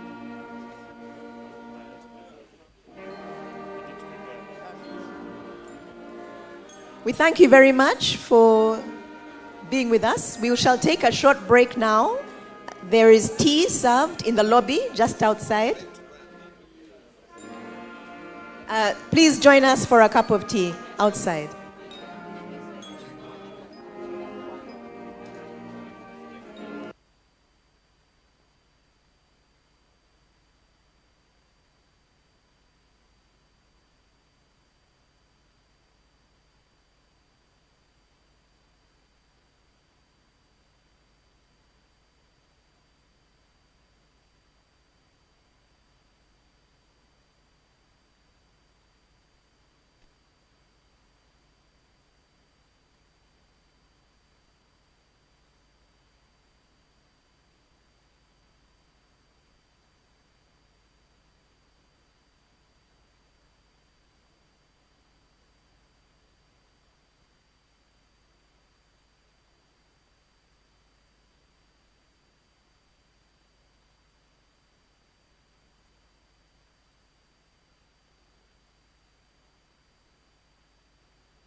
Distinguished delegates, let's reconvene.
I want to welcome you from the first session, which was concluded with breakfast. And in the few books I have also read, not like the minister, there was a book by George Orwell called 1984. And he had 3 phrases where he said, war is peace, ignorance is strength, and freedom is slavery. And he predicted those things would what was to be going on in 1984. Unfortunately, it has continued up to 2023, and that's why it has always to remain work in progress. The chair for this session, the final session, is the Deputy Commissioner General of Prisons, Mr. Samuel Akena, and of course he's taking us through the presentation of the detailed report from either side, the government of Uganda and the development partners side. And thereafter, of course, we shall go for the final session, which will be plenary, and that one will be chaired by Uganda Law Reform Commission.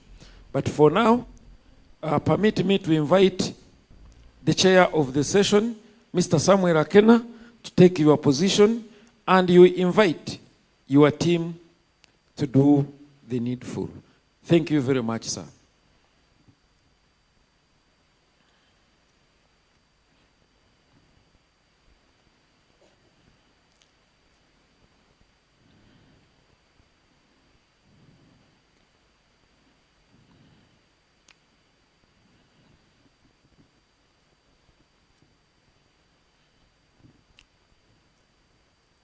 For emphasis is Mr. Akena Samuel, the Deputy Commissioner General of Prisons, the man in charge of congestion in prisons. Is in charge of the... You know, one interesting bit when we talk about congestion,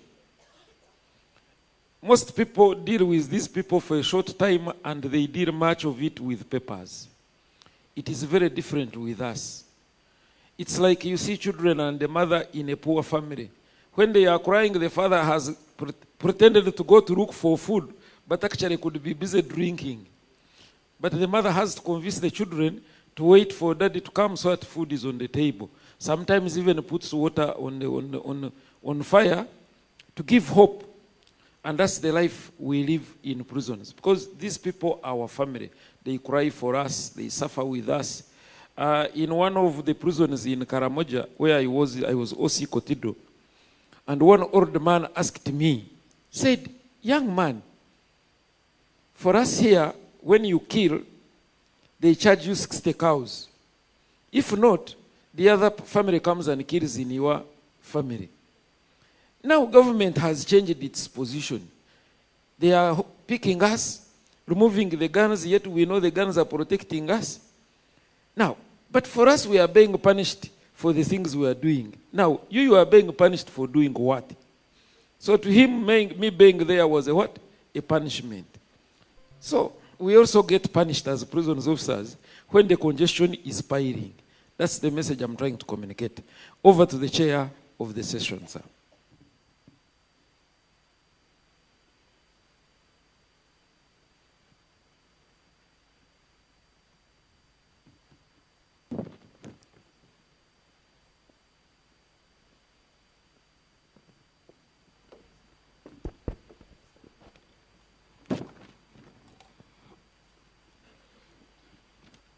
Dear delegates, in the interest of time, I want to adopt the protocols. I want to adopt the protocols and as the chair, I want to invite the Solicitor General and Chairperson Access to Justice Steering Committee and his Secretariat and representative of the development partners to come here and we kickstart the presentation of the report of Access to Justice Annual Performance Report 2022-2023. You're welcome.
So, ladies and gentlemen, we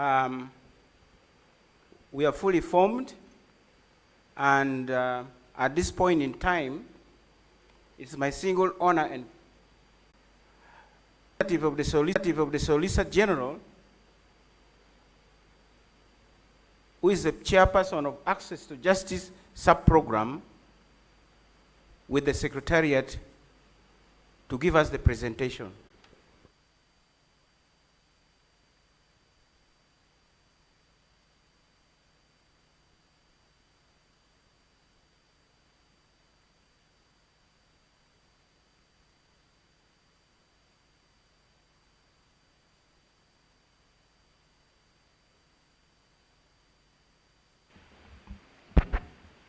Thank you very much for the kind invitation.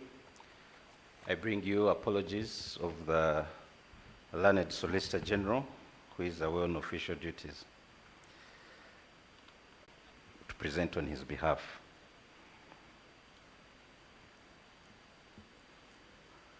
The Honorable Minister of Justice and Constitutional Affairs, Honorable Minister of Affairs,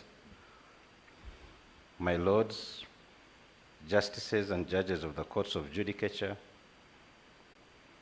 the media, ladies and gentlemen, I will pick up from where the Deputy Solicitor General has ended. He has introduced to us the purpose of this meeting, the presentation and discussion of the annual performance report for the financial year 2022-2023. And as he has indicated, this is a report of our performance against the entire resource envelope for the sub-program. As we take time today to reflect on the progress, it's always useful for us to recall where we are coming from. As the Honorable Minister indicated in his keynote address and in that short clip he shared with us, to remember why we are here. And as we consider the performance for the financial year 2022-2023, we recognize that this is the 28th review in a 23-year journey of implementing the 3 C's: communication, coordination, and cooperation. And as we reflect back on the journey that we have worked through up to this point, we recall the steps that have guided us and brought us to where we are now. In those 23 years, we have implemented 5 strategic plans, the current one being our 5th strategic plan. And those 5 plans have outlined the progress that the sector has made over the years. So as we discuss the progress today, and as we reflect on the achievements, the successes, the areas where we have fallen short, and the challenges, we understand and we put these into context and appreciate what has been done and what still needs to be done. Looking back to our first strategic plan, where we focused mainly on rebuilding and retooling of the institutions, we recognized at that point that due to historical challenges, most of the institutions were in positions where they could not adequately meet some of their most basic needs, including needs like stationery, fuel, uniforms, and the likes. That was a phase of rebuilding and retooling, where as a sector, we provided basic tools, paper, pens, stationery, and the likes.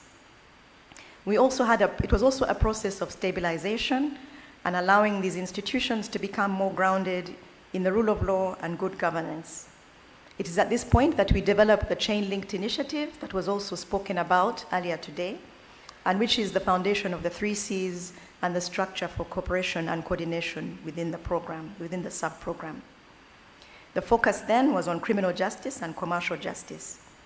Under the next strategic plans, we progressed to brick and mortar development, where we began initiatives to provide for the construction of facilities, as well as the building of permanent structures and the providing of equipment. And these gains were consolidated under the 3rd plan, which extended our focus to cover land, family, and transitional justice, as well as gender-based violence. All of these continue to be areas that we have focused on within the reporting period that we are covering today. And as we go through the details of the statistics and the reports, we will be able to highlight to you the progress that we have made so far in these respective areas. Under the 4th plan, we began to focus on a more results-based approach. And currently, we are looking at a systems approach with people-centered justice as our main focus. So we are looking at systems development, we are looking at innovation and the use of technology, and we are also looking at key areas that deal with particular issues of vulnerability, gender-based violence, a focus on children, a focus on persons with disability, and a focus on refugees and host communities. Again, as we present the report, you will get highlights of the achievements and the areas in which we have been able to register success, but also we shall identify some of the areas that still need additional work. In the development of the report, we undertake a process of information gathering and gathering of the relevant data that provides the parameters for measurement that we have indicated in this report. These are captured as indicators at the impact, outcome, and output level. They align to the National Development Plan, and they are captured in the Strategic Plan for the Access to Justice sub-program, but also in the Public Investment Action Plan for the overall governance and security program. And these indicators are those that we have used to provide the statistics and the trends of performance against the reporting areas. I will highlight some of the key outcome areas, and thereafter, with your permission, Chair, the Deputy Senior Technical Advisor, who is also the Advisor for Monitoring and Evaluation, will take a more in-depth look at some of the statistics and some of the trends. Over the years, we have been measuring public trust. And as was indicated in the keynote address, trust is the bedrock of all that we seek to do. As we work towards access to justice and good governance, this is done to serve the people of Uganda, and we can measure whether or not we have been successful in this initiative by how far the government of the people of Uganda trust the Jlos institutions to deliver the services that they are mandated to deliver.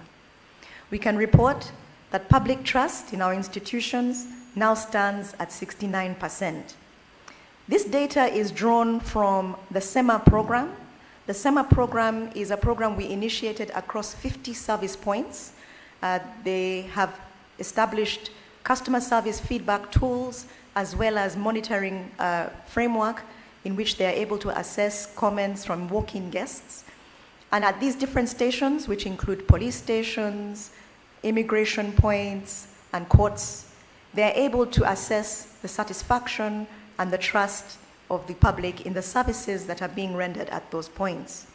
That data is assessed and analyzed and provides us with a statistic of 69%. So we can now report that public trust in our institutions and in our service delivery now stands at 69%. We also set out to ensure that every district has a one-stop service point. And currently we have frontline Jlos points in 90 of the 92 districts that we had set out to cover, which means that we now have a district coverage of 76.8%. This includes cities and some of the new districts that have been created. We have not covered, when we talk about the 76.8%, this is 76.8% of districts that we had targeted under the strategic plan. At the start of the planning framework, the number was slightly less than the number we have now. So that was not adjusted for purposes of ensuring that we are able to track the data. We shall eventually revise that in the next planning cycle. So with the current districts that we had set out to cover, we are able to cover 76.8% of them. We've also seen one of the areas where we have had challenges is an increase in the crime rate. In 2021-2022, the crime rate stood at 457.9 for every 100,000 people. It now stands at 524. This is an increase in the crime rate, and it would raise concern. However, we wish to note that the increase has not been across all areas of crime. There are areas where we have seen a decrease. For example, we have seen a decrease in homicides and in gender-based violence. But we are still seeing an increase in areas such as economic crime and cybercrime. And these are areas where we need to put a little bit more focus because they require different strategies from the strategies that we have been applying to other forms of crime. In addition to trust, we also track public satisfaction. Public satisfaction applies to those people who have actually visited one of the facilities and experienced a service. So trust can be measured from those who have come to the facilities, but it can also be measured by those from the general public who may not necessarily have accessed a service in the near future. However, with satisfaction, we look at those who have actually received a service, and we measure whether or not they were happy with the service that they received. And again, we work with different partners to help us to measure trust, including the data we receive from the SEMA program. And public satisfaction, as with trust, also stands at 69%. There is still room for improvement, and these are some of the areas as we discuss the report in more detail. We shall highlight additional measures that can be taken to improve this. Amongst these include improving on civic education and the general knowledge of the laws and the procedures of the different institutions, but also improving accessibility, the time it takes for people to be able to access a service, and the means by which they can access these services. So we have focused in many instances on proximity. This ties directly to the construction and the district coverage, where we make it easier for people to travel to access these services, shorter distances, shorter times, but also through the use of technology. For those who have the means, they may not need to walk to our offices. They can sit in the comfort of their offices, of their homes, and access many of our services now online. And we have seen these alleviate congestion in many of our stations A case in point, the business registries at the Uganda Registration Services Bureau, but also the passport registration offices at the different passport registration points. As was mentioned in the remarks earlier today, we focus very much as part of our efforts to establish the rule of law and promote good governance on promoting human rights and promoting a human rights-based culture. The Cabinet Standing Committee on Human Rights was established and is headed by the Minister of Justice and Constitutional Affairs, which then provides support to the overall cabinet in assessing and handling issues around human rights. One of our main indicators has been the A status of the Uganda Human Rights Commission, and we have set to maintain this status. This is an international indicator. On a regular basis, through peer reviews, the Uganda Human Rights Commission is assessed on various different parameters, its performance, its independence, and the strength of its different functions. And in this regard, it is given a status. Our commission has, since its existence, maintained an A status, and we continue to work towards ensuring that. And we're glad to report that within the reporting period, the commission was able to retain its A status. One of the areas, however, that we have seen a decline and which we continue to look at as a challenge that we need to deal with collectively and as a team is on addressing corruption and accountability. We saw a decline in the corruption performance index from 27 to 26% in 2022. It's a slight decline, but it is a decline all the same, and one of the areas where we believe we need to put a little bit more focus and a little bit more attention.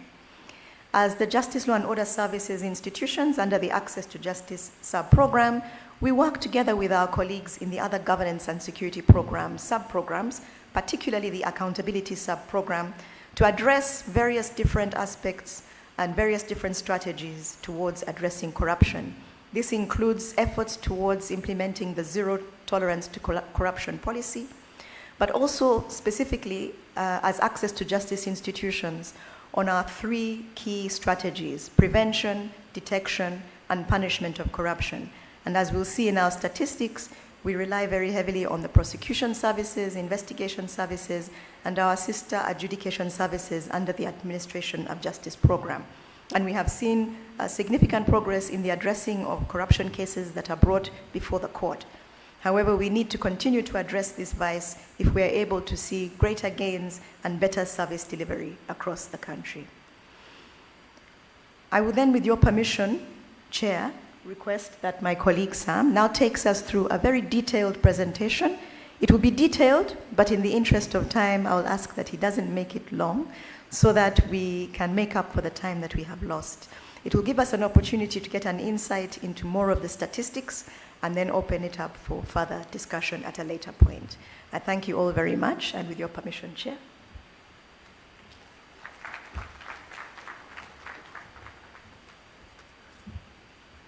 Thank you, STA, for giving me this very rare opportunity. You might recall the famous saying that Entebbe Woma, and when somebody gives you an opportunity to also occupy the chair, it's no mean achievement.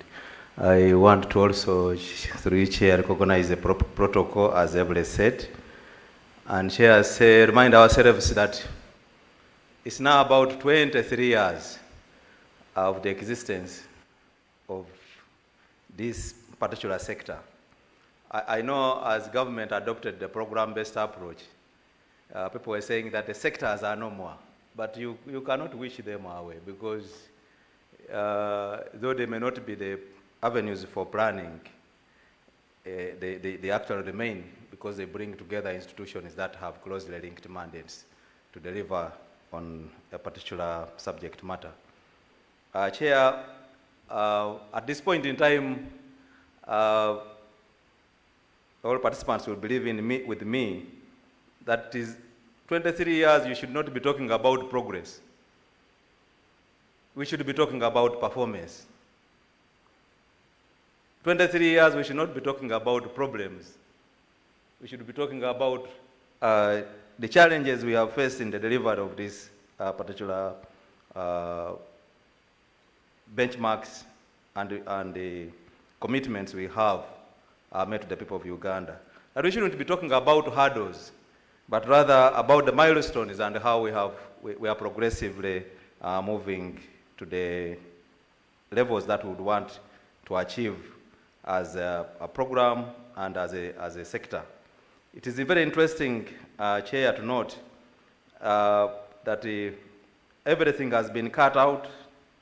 The previous presenters have ably touched on all the indicators, the measures of performance. That the Chair, we have sung the song of public trust, of public confidence. We have all sung about the issues around delivery of justice to the best interests of the people of this country. And I just want to take you through just a few of the milestones that we have achieved over the years.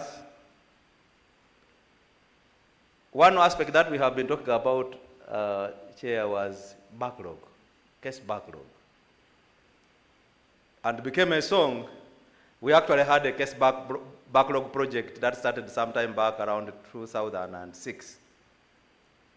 And donors have been running this and asking, for how long are you going to be talking about backlog? I want to report that now we want to sing a different song because we have at least addressed the challenge of backlog. That now only 27% of the cases that we have in the system have been there for more than 2 years. So more than 73% of the cases are new cases. And I think if we put more emphasis on the caseload, we'll be able to deal with the problem of backlog within the system. And we're grateful that we are beginning to see this progression. Chair, not everybody went to school. Just very few who went to school. And that's why they are called land, like the Land Solicitor General, the Land Chairperson of the Law Reform Commission, and the Land Senior Technical Advisor. Some of us, we did not go to school. So we want the laws simplified to enable us to be able to appreciate and understand them, and want to appreciate the Law Reform Commission that has enabled us to have 29 of such laws simplified, 22 translated, that even those who can only read Luganda, because we have people who can read and write, but they cannot read English, they can write and read Luganda, they can read Acholi and other languages. And we have had 22 of such laws translated. Chair, one of the challenges we have been having is a scenario where people believe that we arrest people for the sake of arrest. That the DPP sometimes charges people without a case to answer. But when you look at the rates of conviction, you notice the improvements in the quality of investigation, the quality of prosecution, and all these have translated into a 72% conviction rate. And so when we are talking about the people who are on remand, we should be focusing ultimately on the outcomes of those cases and those matters before court. Want to appreciate our approach, which we term the correctional model in prisons, that we do not punish, but we go through a process to correct those that have been found on the wrong side of the law. Want to appreciate that we have the lowest levels of recidivism in the sub-Saharan Africa, standing as less than 14%. If we compare that with some countries in Africa, South Africa has about 75% rate of reoffending. The US, 85%. I'm not talking about other countries, but the very few can compete with us when it comes to rehabilitation of inmates. This year talked about crime and the outcome there. We may not have hit the milestone, but members need to appreciate where are we coming from. From a 2-year period of lockdown, then you open up fully the economy.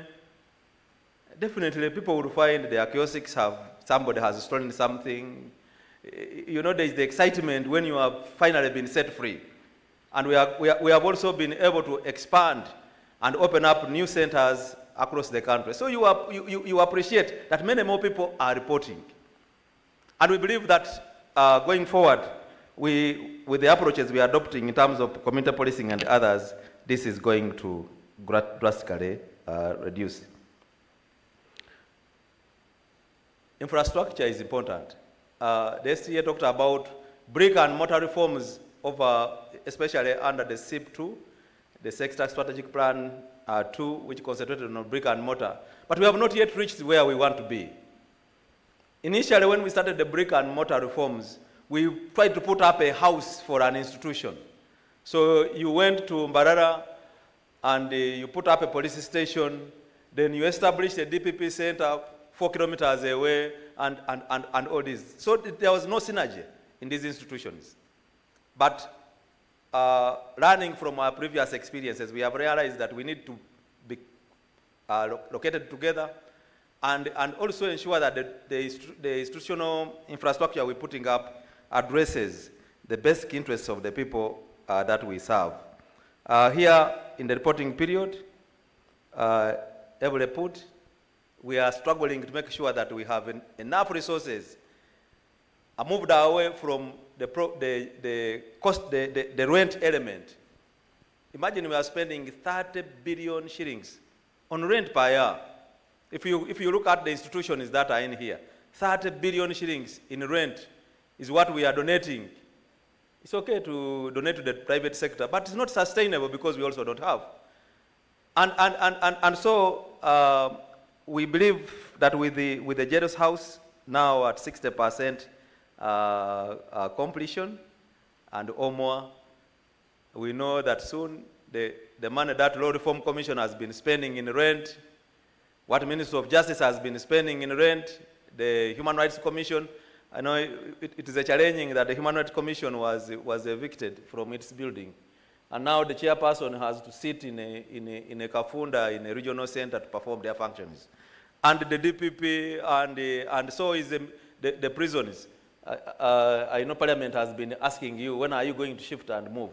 And I think, tell them that you are now ready to move, and I believe that you should be packing by now. Because come next year, around this time, we should be able to move to our new building. And I think PSI, am not telling a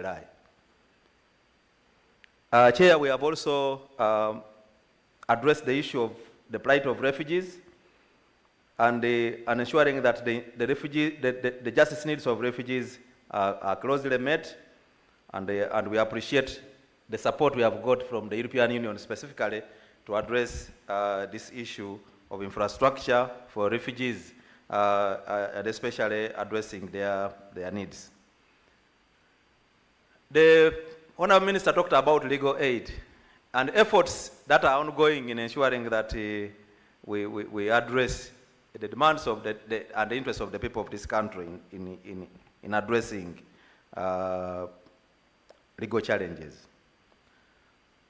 We see a negative progress, especially with the percentage of legal aid service providers that are meeting the set standards. This is what we're saying, over-reliance on development aid. We need to have full homegrown solutions. We know that many of the legal aid service providers were dependent on the DGF support to be able to perform their functions. So just 1 year after closure of DGF, the standards have also gone down. And actually 12 of such centers have closed. And therefore we have a serious gap that we need to address. And yet the number of people that we reach has grown exponentially. that in the reporting period, we were able to reach over 141,000 Ugandans who were in search of legal aid. Chair, one of the key aspects that we require to deliver our services is people. Justice delivery is largely dependent on people. We have not yet reached to the levels of Estonia, because they say in Estonia the only thing that you cannot get online is divorce. But you can marriage online, everything online. But we cannot do policing online. We cannot do investigations online. We cannot provide our services online. Even if we could, we do not have the basic infrastructure. And even the levels of education for people to appreciate online services still remains a challenge. And so we need people. We've been able to recruit 1,899 warders and wardresses, which has helped us to slightly improve the ratio of warders to prisoners from 1 to 7 to 1 to 6. One warder for 6 inmates. I believe that the warders are really able people. If you have watched that film of Chuck Norris, I look at our wardresses to have the same skills. Because if you are surrounded by 6, even if they are very big as Edgar, you'll have trouble dealing with the 6 people. They will even scratch you if they can't put you down. So we have a challenge there. We have been able to recruit and pass out 1,276 police officers. But this is still a drop. The 1,200 police officers does not even cover the annual attrition rate. The number of people in police who are growing old, leaving, and those that nature is calling. Let alone sometimes some people are malicious, they stone them, and all these abuses they face. It is unheard of anywhere in the world that a judge queues for a state attorney. Because you have one state attorney of the Minister of Justice covering 17 districts. So if you are to hear cases involving a state attorney from the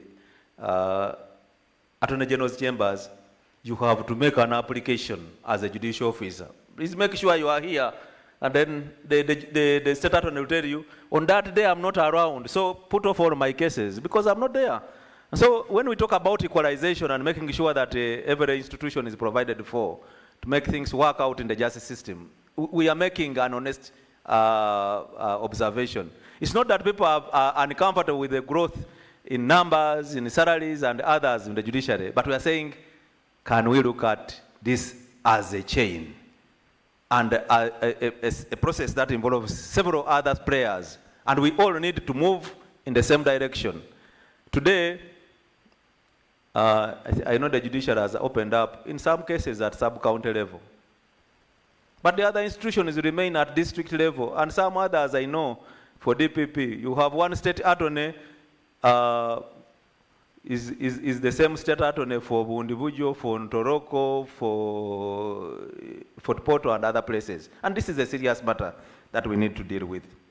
So numbers remains a big challenge to all of us. And so all these other processes we put up, including rolling out CCTV, the canine unit, are just but a drop in the ocean. And we need to do a little more.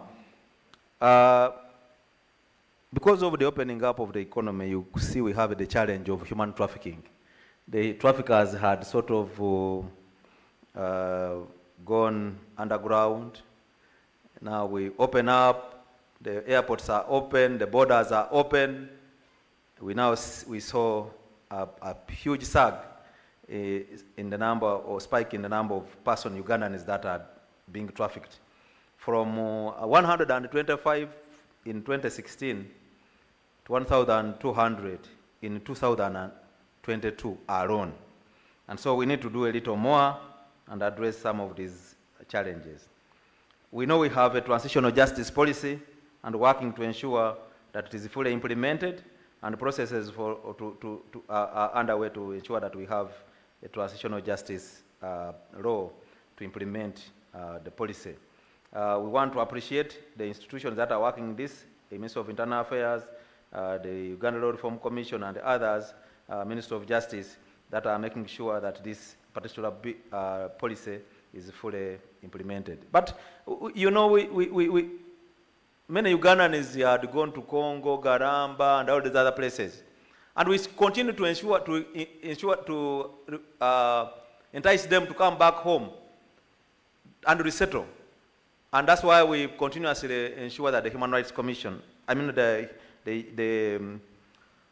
Amnesty Commission is operational, and we are also working to ensure that we address some of the international cases, details we have in the report, and the progress that is going on. But I want to bring to your attention that the process of trial and managing and processing of these cases of Koyero, these cases of Jamil Mukuru, and others, is not a normal one. And we need to look at each one of them as a project. Because in a normal trial of a defilement matter, the facts are easier to get. You don't need to go cross-border and have a lot of this evidence to be brought against these other people for you to have a conviction.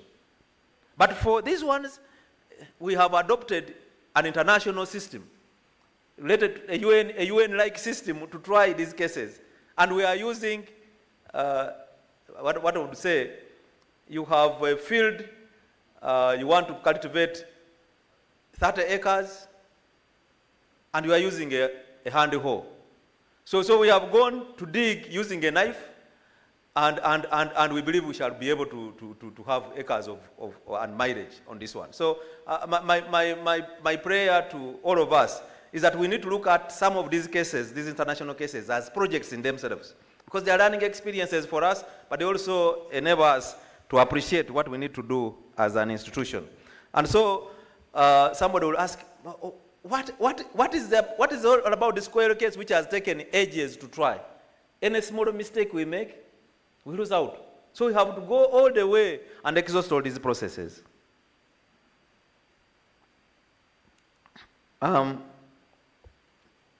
Many more cases disposed. I think now the aspect here is the quality of the disposal, the level of satisfaction of this, the involvement of parties. How do we address the victims, even in simple cases? How do we address victims in sex and gender-based violence cases? I know somebody has a problem because sometimes the children think that she has used them. Once the evidence is got, the end of story. I have got my conviction as DPP and I tick the box.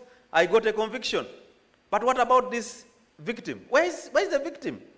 Where is the justice for the victim? Do you think by having this person sentenced to 50 years in jail is justice to the victim, who is going to live with this trauma and nobody is caring about enabling them to recover? These are issues that we believe are the serious challenges that we need to be discussing as we move forward in the other milestones that we are achieving. We believe that with the higher levels of performance in terms of disposal of cases, we have progressively done away with the challenge we used to have. A very high number of pre-trial detainees. Sometimes, now one of the indicators we have been tracking seriously with the support from the European Union was reducing pre-trial detainees. And we can comfortably say that we have hit the milestone. Now that we have hit the milestone, how do we work to ensure that it continues to reduce so that we reach those levels of 25% that are internationally recognized? But you see, we have reached the pass mark. Now what we are looking for is the distinction in this particular area. And this, notwithstanding the high prison population. You know, if you look at the statistics, from 2013 to 2022, the number of inmates has doubled. And since Ugandans are producing every day, and not all of us are saved, you still have these issues we have to deal with. And so we, as a program, sub-program, we need to address this. But we want to applaud the action officers and the institutions that are involved in the disposal of cases. One person here would ask, but disposal of cases is an issue for the administration of justice program. What has it got to do with access to justice? If we don't prosecute, there is nothing that the judges can do. If we don't investigate, they will have no cases to deal with. If we don't keep and take the inmates, they don't have their own institutions. And so sometimes this compartmentalization of institutions is just for expedience purposes. But in reality, this is one family. It's one family, and we need to continuously work together to deliver on that. We have progressed working from silos to working as a system. And that's why when we are looking at a case backlog reduction strategy, we looked at a systemic approach. There is law, the lawyers, the other stakeholders, the prosecutors, the media, and everybody has a role to play.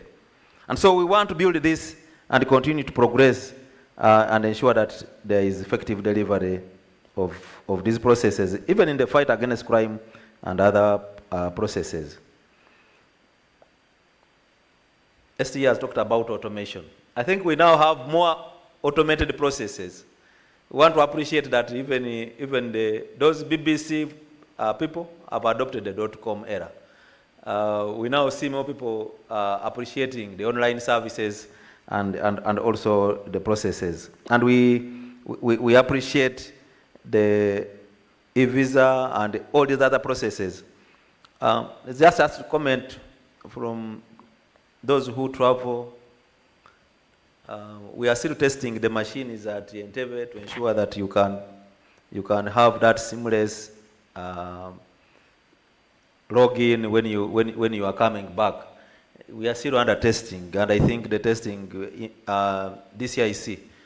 We should end this year so that next year we begin the process of full implementation of these processes. I've heard some people whispering that the machines look nice, but they may not be doing what is expected of them. We continue to address issues of laws that affect private sector development. And this is where we need an honest discussion with the private sector. Many times when we ask, where is the problem? It's the laws, the regulatory framework. And when we ask them, what is wrong with the regulation framework? The Companies Act. What's wrong with the Companies Act? They cannot tell you exactly where the problem is. They don't want to pay taxes, but it's not the Companies Act which provides for taxes. That is the system. So we need to appreciate and understand what is it that is affecting you and that's stopping you from doing your work. Of course, we are not going to legislate for you to be able to evade taxes. We shall legislate to ensure that you pay taxes so that we can demand a higher pay from government, and we also get better benefits when we retire. The Bill of Rights, we know we had a challenge, especially in disposal of matters before the Human Rights Commission and other related aspects. But we are progressively getting there. We are progressively getting there, and we promise that when we come back next year, we'll have a better positive outlook. But most importantly is that there is increasing conscientization. We don't want, we hate the gold medal, we hate the silver, we don't want the bronze, we don't even want the clay, those ones should go to other institutions in terms of addressing issues of violation of human rights. And so we are struggling and working tirelessly within the institutions to ensure that we address this problem of human rights violations within the institutions. We appreciate the institutions churning out and processing these cases on corruption. 82% conviction rate. Now, if you are about to commit any corruption-related offense, be warned that the conviction rate, 82%. So 82% of the chances you will be caught and you will become a permanent visitor of the chair. And so we want to believe that that is working. We now have more cases that are concluded, more than the cases that are filed. And this is what we are looking at as milestones. Now, the big question to ask is, if we are performing this so well in terms of conviction, performing this so well in terms of processing of cases, why are we rated badly in terms of the perceptions of people? So the next thing we need to do to work on is perception. Many people do not understand the law reform processes. They think it is only for those who can speak English. So can we go out there and demystify this? How are judges recruited? How come we don't know, you don't tell us who performed well, who didn't perform well? So that we are able to know whether you don't have other inducements to be able to recruit them. How do you recruit state attorneys? How do you promote them? And so these are aspects that affect people's perception. And once we come out clearly and address, some of them is actually an issue of lack of information. So we need to load the public out there with the necessary information for them to make informed decisions and also address these aspects. But I think, like I said, we are the only country where we do not interfere in other processes. When you look at the questionnaire and the people they normally ask, in terms many times when they are collecting data on perceptions, on corruption and so on, they are the same people this year, the same people that the ones who see the glass half empty. And so what we need to look for a process of also, since these are international indicators, also having our own local indicators, our own local processes of collecting data on perception, which cuts across political divide, age, gender, education, and so on. So many times when you look at the questionnaire and the stakeholders who asked questions and answer the questionnaires on perception, many of them, they have their own inclination. So you do not have that cross-fertilization of ideas for you to arrive at an informed decision. This one was the same when it came to the indicators on competitiveness.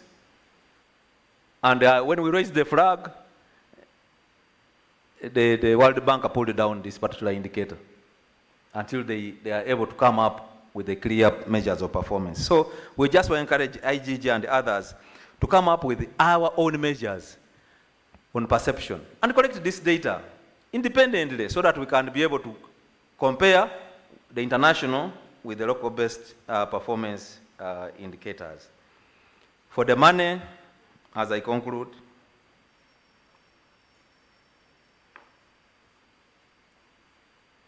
our total budget, 1.8 trillion shillings. Total money spent, 1.8 trillion shillings, which is translating into 90% of the release, and 90% of the release versus the budget. Our approved budget was actually 2 trillion shillings, out of which 1.816 trillion was released, and we spent 1.799, approximately 1.8 trillion, which is 99.1% of the amount of money released, and is 90.79% of the approved budget. In terms of areas of expenditure, 31%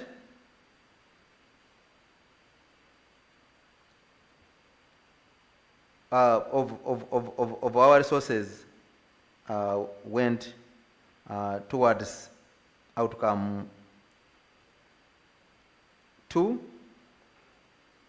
51% on outcome 1, and the balance on outcome 3.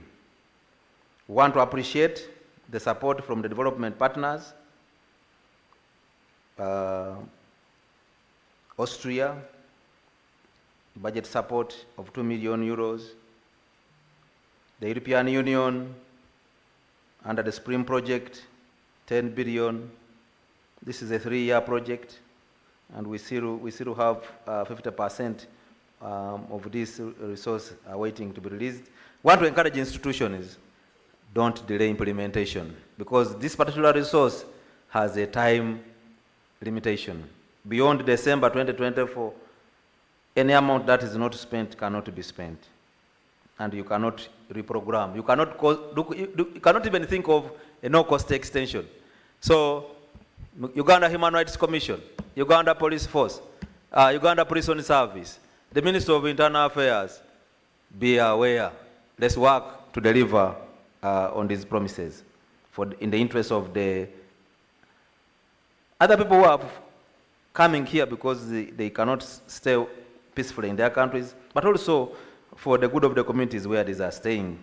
A big thank you to UNICEF for addressing the plight of children in this country, and the United UNFPA, where we are by and large experimenting on how to address sex and gender-based violence cases through fast-tracking their disposal and processing. For IDLO, IDLO is managing the Swedish support, and we're working with them on the community justice program. We've just got a no-cost extension, and we look forward to deliver of this and many, many other programs to come. Allow me, ladies and gentlemen, to multiply myself by 0. That's the report. Thank you.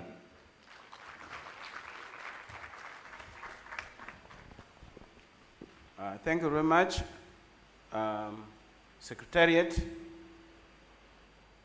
for that detailed presentation. Without much ado, I would like to invite the representative of the European Union to give their version of the report. Thank you very much. Thank you very much. Allow me to use the protocol as previously said. First, we would like to thank all the institutions of the Access to Justice sub-program for compiling this report, and in particular the work of the Secretariat, the work of Rachel and Sam. I'm sure the last few days and weeks have been quite intense in preparing this report. We appreciate, I'll start with some general comments on the report, and then I'll provide more detailed comments for the 3 outcomes. We appreciate the tables in the report showing progress on indicators over the last 5 financial years. We advise that a summary table indicating progress made for all outcome areas and indicators is made to facilitate tracking of progress. We are pleased to note that the report covers the totality of the Access to Justice resource envelope, including the swap basket fund, government recurrent and development expenditures, as well as other multilateral and bilateral project support. In the context of the 16 days of activism against gender-based violence, we reiterate the call for efforts to make justice institutions more gender responsive. Finally, the report describes numerous activities and provides some performance indicators but we feel that it could be stronger in terms of analysis of main achievements, challenges, and recommendations going forward. We suggest that the Secretariat reflect on how best to prepare the next report so that it becomes more analytical and provides strategic guidance while providing enough time to development partners to review the report. I will now move on our comments for outcome 1, which is people-centered service delivery system strengthened. In terms of key achievements, we are pleased to note that public trust in Jlos is at 69% and the conviction rate is at 72%. We note the good progress in construction of the Jlos house, the justice centers, the high-level and ODPP premises. We also commend infrastructure development at local level to enhance access to justice with 126 districts, now having all frontline Jlos service points open. We appreciate effort by the Uganda Law Reform Commission in transcribing and disseminating the Children Act in Braille as a key milestone toward inclusivity. We also congratulate the Uganda Human Rights Commission for successfully translating the third schedule of the Ugandan Commission into 21 languages. In the criminal justice sector, we note a 5% increase in cases taken to court. We applaud the UPF's operation to counter the threat of ADF, which are key in enhancing the security of the public. We congratulate the Ministry of Internal Affairs on implementing the peace-building sub-program in 7 districts to promote stability and prevent violence. We commend the establishment of a new call center and the conduct of sensitization on student pass by the DCIC. We welcome the study on the relationship between crime rate and prisoner population, which is key in guiding policy as well as resource allocation in the criminal justice system. Finally, we commend the efforts to implement the National Transitional Justice Policy and the work of the Amnesty Commission for providing reintegration support. These actions contribute to fostering sustainable peace. Now I will move on the areas for improvement on the outcome 1. Case backlog, as it was said, remains an issue in several of the access to justice sub-program institutions. We recommend regular court sessions, tracking and reporting on implementation of backlog reduction strategy by all the affected institutions. The significant increase over the last year in crime rate is worrisome. We noticed a significant drop in the number of legal aid service providers meeting service standards, as it was pointed out earlier, from 96% for fiscal year 21-22 to 50% for the period under review. We encourage the sub-program to address this worrying trend and assess the legal aid needs in the country. We also inquire about the status of the legal aid bill. We know that juveniles remain on remand past the mandatory remand period, while others complete their sentences within the remand home due to lack of transport to the rehabilitation center. We recommend the use of diversion for petty offenders and adoption of child-friendly procedures at police and in courts to decongest remand homes. We know delays in the construction of several infrastructures. We recommend introducing in the report performance indicators linked to construction progress. Customer care is intrinsically linked to quality of service provision. There is a need to educate the public on what customer care standards are and what they should expect when visiting access to justice offices. ADR and plea bargaining continue to feature heavily in concluded cases. However, we understand that often ADR and plea bargaining are misunderstood for pleading guilty to an offense one never committed. We advise that prisoners are well informed on the purpose of ADR and plea bargaining. Overall, the progress assessment of development partners for outcome 1 is satisfactory progress. I will now move to outcome 2, which is business processes reformed and strengthened. In terms of key achievements, we note the following.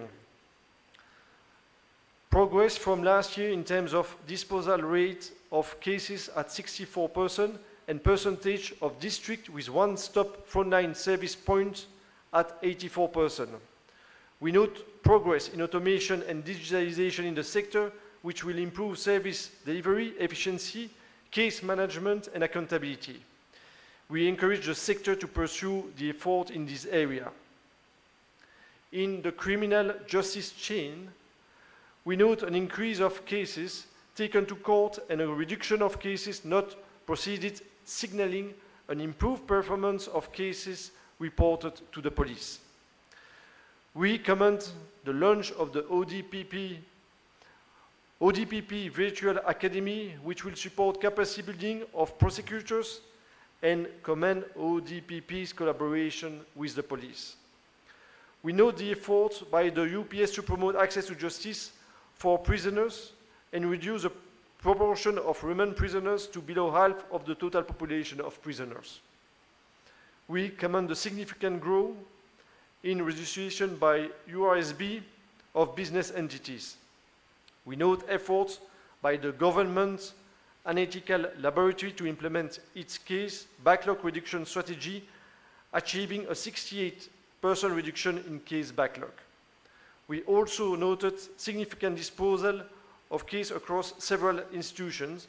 For example, ODPP concluded close to 3,000 cases through plea bargaining during high court sessions, while magistrate courts disposed a similar number of cases. In terms of area for improvement, we note with concern that the SGB, sexual and gender-based violence, constitute the largest category of cases reported to the police. The increase in the prison population as well as the remand population is a cause for concern. Similarly, the average length of stay on remand increased during the period. Concerted effort should be taken by the relevant authorities to tackle these issues. Overall, the progress assessment of development partner for outcome 2 is satisfactory. I'll now move to outcome 3, which is compliance with the Uganda Bill of Rights strengthened. In terms of key achievements, we note that the overall court case disposal rate increased from 55% to 63%, and pre-trial detainees in prison reduced from 51% to 49%. We note that the technical review of the National Action Plan for Human Rights was finalized. We hope the plan can now be rapidly approved by Cabinet. We also know that a civic education draft policy was prepared, which is important to improve civic engagement and underpin active citizenry. We hope the policy will soon be approved by Cabinet. We welcome the Human Rights Commission's effort to engage with citizens through various means and across the country to inform and empower them to speak out and advocate for their rights. We also note that the Ugandan Human Rights Commission provided training on human rights for 540 district councils and officials and trained 2,200 persons on human rights-based approach, including both duty bearers and right holders. We note that the Uganda Human Rights Commission conducted regional tribunal hearings for human rights violation and concluded some 160 cases. We know that UPS has over 260 functional human rights committees composed of both staff and prisoners across all UPS units. We welcome efforts to eliminate the bucket system and improve sanitation in detention facilities. We encourage the authorities to continue improving sanitation in detention facilities, including in prison stations.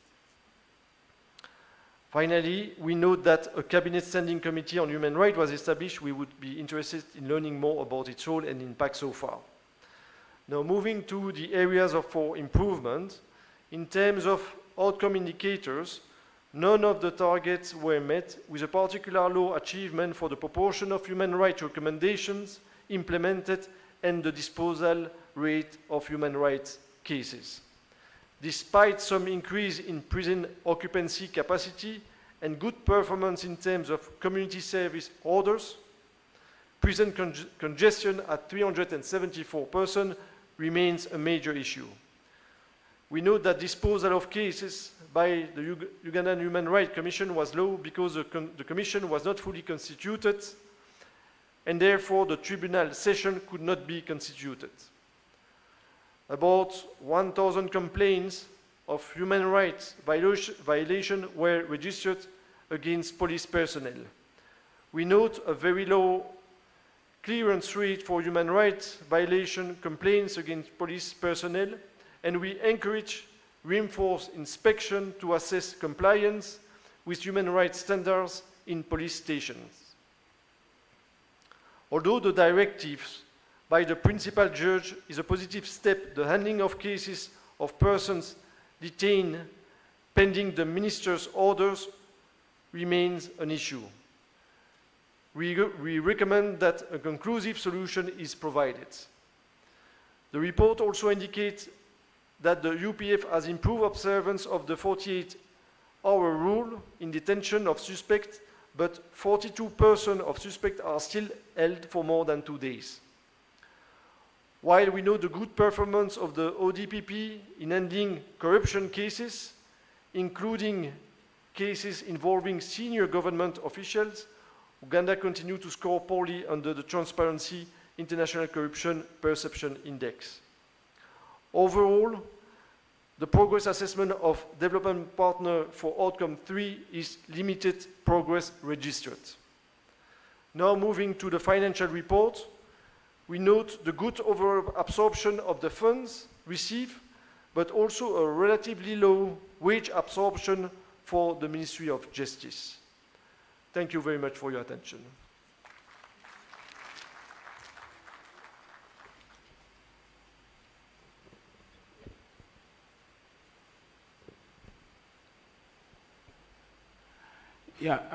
Thank you very much. Representative of the European Union, and for the analysis of the report from the mirror on the other side. We are grateful that some of those issues raised eventually will be addressed. We have been addressing them systematically, and we believe with the time we should be there. On this note, therefore, from the chair, I would say this session is coming to a close, and then there will be plenary, which will give the opportunity to the delegates to respond, to comment for all the presentations since morning that we have been here. From prison's perspective, I think you really dissected us, and as always, we are open.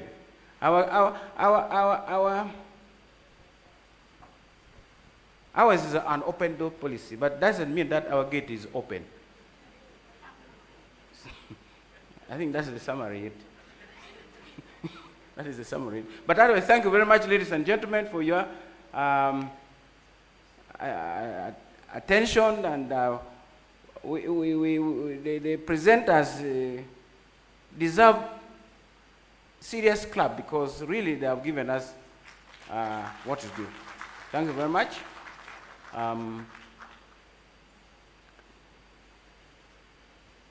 We are done. Thank you very much. Join me and we put hands together for the chair of the session. Thank you so much for steering this. And we put a big hands applause to the presenters. And of course, we do the biggest for the development partner chair for giving positive criticism to the presentation. And thank you, sir, Deputy Solicitor General, for leading the team and leading us into all this presentation. Time is not on our side. I think we might have just slightly above 20 minutes to do the plenary. And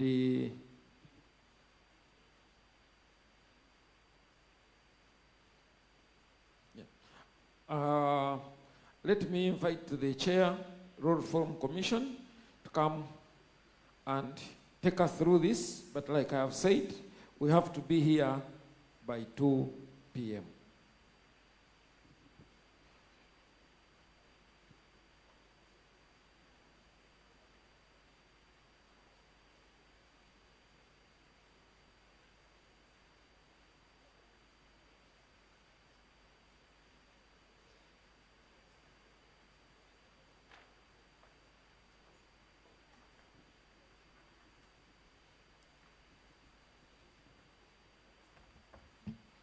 All protocol observed, as just checking on how much time we have, because we are way beyond our time. It's now 1:20, and we need to agree how quickly we are going to hold this session, and as also seeing if we could clip back some time from whoever is closing the session, because the program had provided for 30 minutes for closing remarks. So I think we're going to clip back some time and respectfully ask the person to yield some of their time. So, ladies and gentlemen, we're at 1:20. I've been told we should do this in 20 minutes, if that's agreeable with you. It is Friday afternoon, and the lunch is getting cold. So this is what we are going to do. We have had 2 sessions. We have had the presentation of the annual report. We've had the response from the development partners.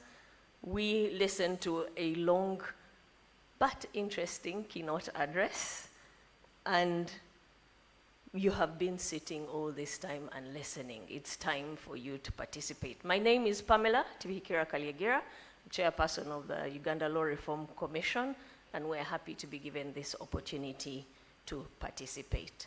So this is what we will do. There are 3 sections of the room. We have 20 minutes. We have as our theme, empowering the people, building trust, and upholding rights. We've been given a description of our journey thus far. This is the 5th year of the current strategic plan. And as we take this journey, it's time to do the reflections.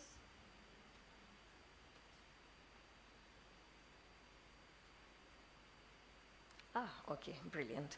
Okay, so as we go on the journey, as many have heard, the journey, we're usually told, is the destination. And so we shouldn't focus so much on where it is that we want to get to, but the process, because the process will inform whether we need to recalibrate, whether we need to step back, and how do we transform ourselves as we go along to examine each step to take us to that final destination.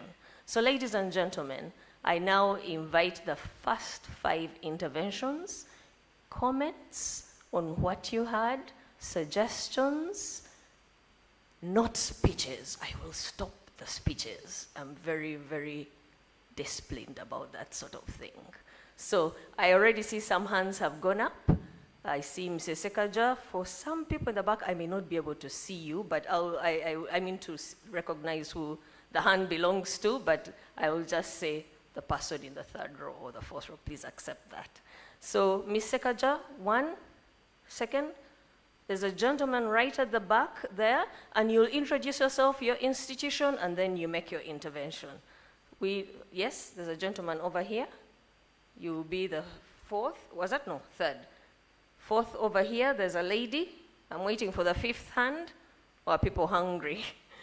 5th hand going for the time being? Oh, there's a lady in the back. So over to you, Mrs. Sekaja first.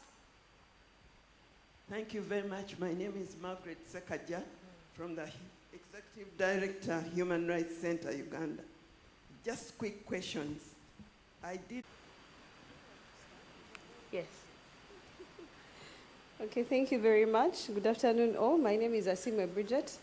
I work with Path for Health Uganda as Executive Director. and with the Ministry of Health as a national trainer and CDC as AGYW program officer. Mine is just an appreciation to Jlos for the tremendous annual report that was put together. But also, while they were taking us through, I just did take note that mental health wasn't prioritized. And I don't know why, because when we're looking at the statistics of the criminal cases, GBV cases, we could see a slight increase, a slight decline. And while I was just sitting here, I was just thinking, have we prioritized mental health, psychosocial support, and counseling in all the institutions or in any of those different sectors? Or what are we doing? Because ultimately, I don't think that our goal is to see when a remand center has very many young children or all those different sectors. Again, I was thinking, who offers mental health and psychosocial support to the land people? Because they are at the forefront of all these traumatizing, everything that happens. They are at the forefront, defilement cases, you know, defending the rights of people. Who offers mental health and psychosocial support to the land people? But also, have we taken mental health and psychosocial support as a priority area? We didn't take that in this report. Thank you. Thank you, Bridget. Now let's have some responses to those. Let's start with, is it Rachel who is going to respond to the NGO contribution that was missing, or Sam?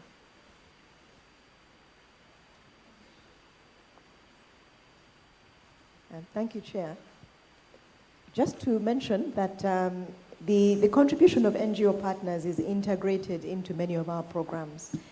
Most of the people who are represented here have participated either in our working groups or in some of the initiatives of the different institutions. So the work that we do, we don't do alone. We do it together with our partners, and we recognize them today. They have provided a lot of input. They have provided independent studies. Some of the data that we receive is from independent assessments from partner organizations. We also rely on their reports, on their activities. There are areas where we partner very strongly with our civil society partners. These include legal aid, but also in some of the other activities, we have those who support us in the prisons and the police. We have those who work with us in terms of providing technical guidance and technical support, for example, dealing with specialized groups like children or persons with disability. So the work is integrated.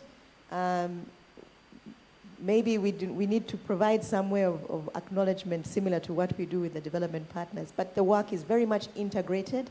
We look at the efforts of the civil society partners as contributing to these results.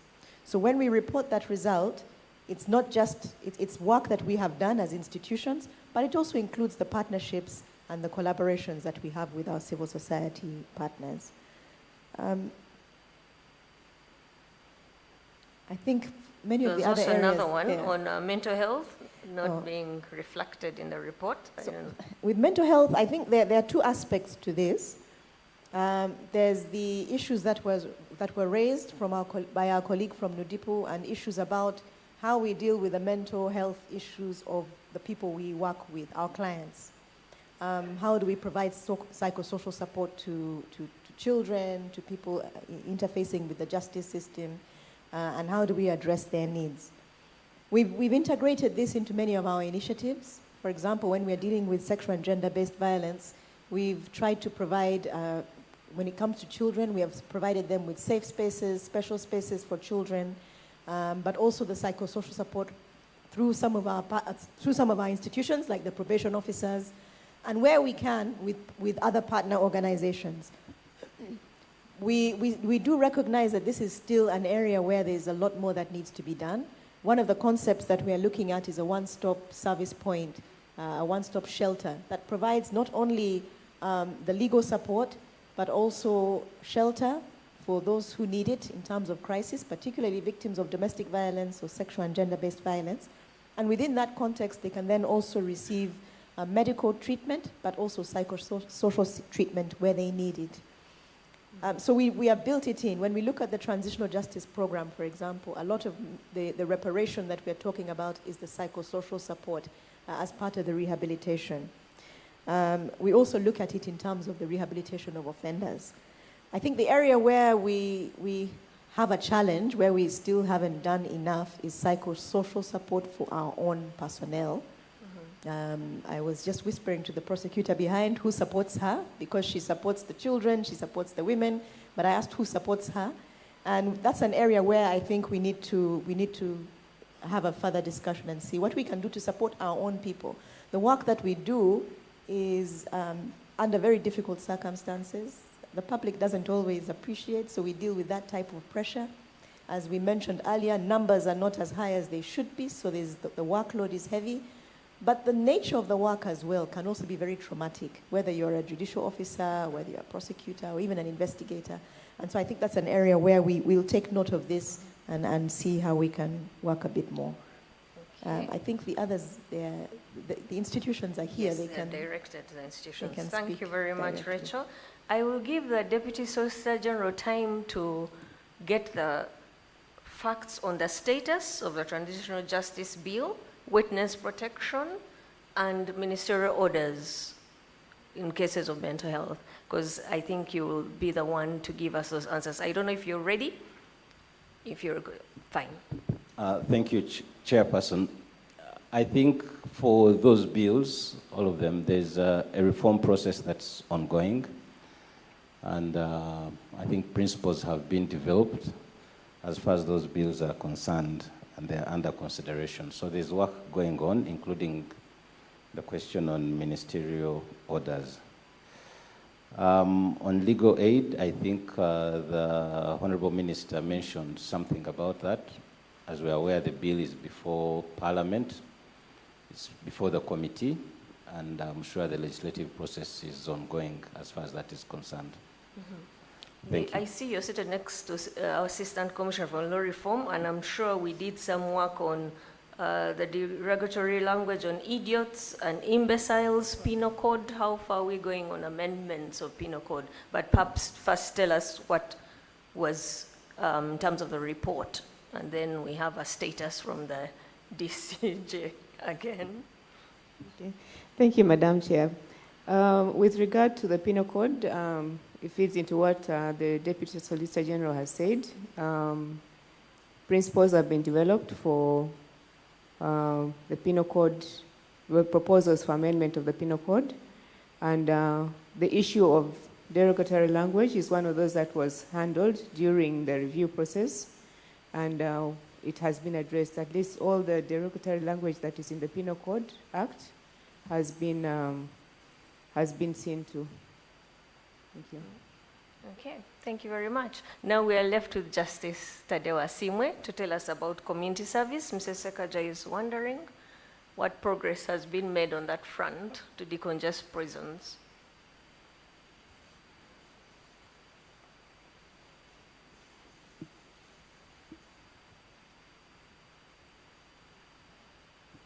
Yes, I understand we sit a lot.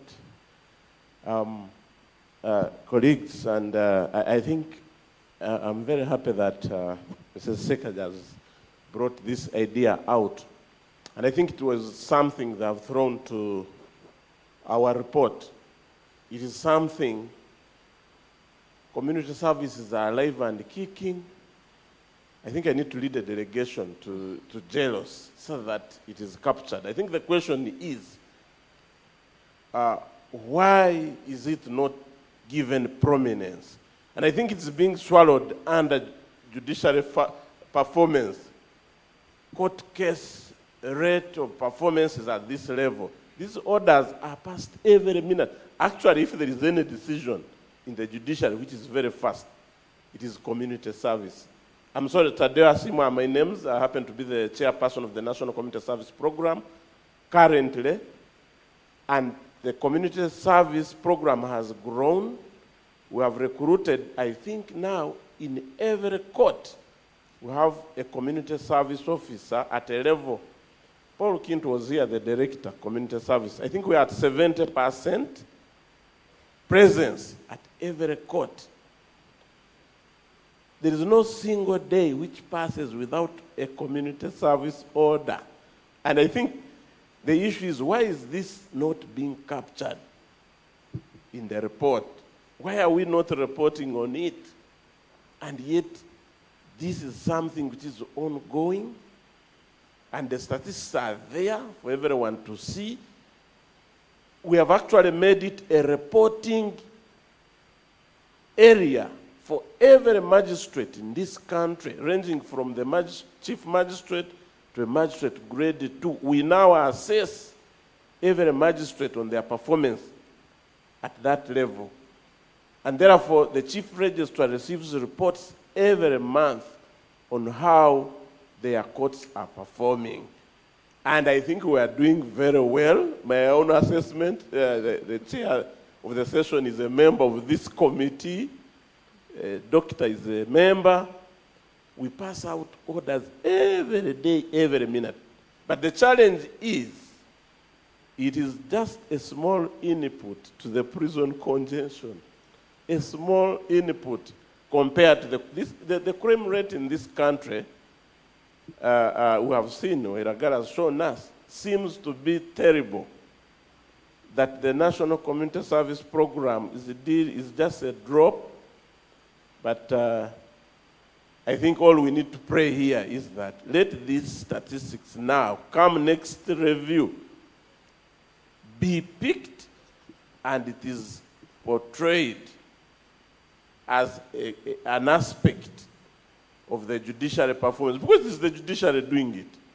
It's the work of the, so it has been swallowed by that performance, by that percentage, but we don't know what percentage is the National Community Service out of the decisions the judicial officers are doing in the country. So let me make an appeal and say that we have helped Mr. Kenna really by reintegrating these young boys these days don't go. Whoever pleads guilty, incidentally, our judicial officers have always done so, to the extent that the High Court has also entered there, although the act is not clear. High Court judges have given these orders, and I think the matters have gone even to the Court of Appeal, and the Court of Appeal has clarified that they can be issued, but there is that confusion now concerning at what level, and as we speak now, there is a consultancy going on. I'm sure our chairperson also knows. We are trying to amend that act, and our prayer is that we make community service applicable to all courts in the judiciary. So that if you are at the Supreme Court level and you find it fitting to issue an order to somebody, why not? We have always been quarreling, saying, if you can sit in the Supreme Court and release a person to go home, or caution a person, we have seen High Court judges cautioning people, go home. Why not tell this person to go on Kampala Road and sweep the road for 2 days? Is it very difficult? So it is alive and kicking. That's the information I can give. Thank you so much. Thank you very much, my lord. Ladies and gentlemen, we have 10 minutes left of our time. And I think we had said, Richard mentioned the institutions are in the room and they could say what they're doing about mental health and psychosocial support at their various institutions. But I think it's only fair that we take maybe another 3 interventions from those who may be eager to make them, but you stand between us and lunch.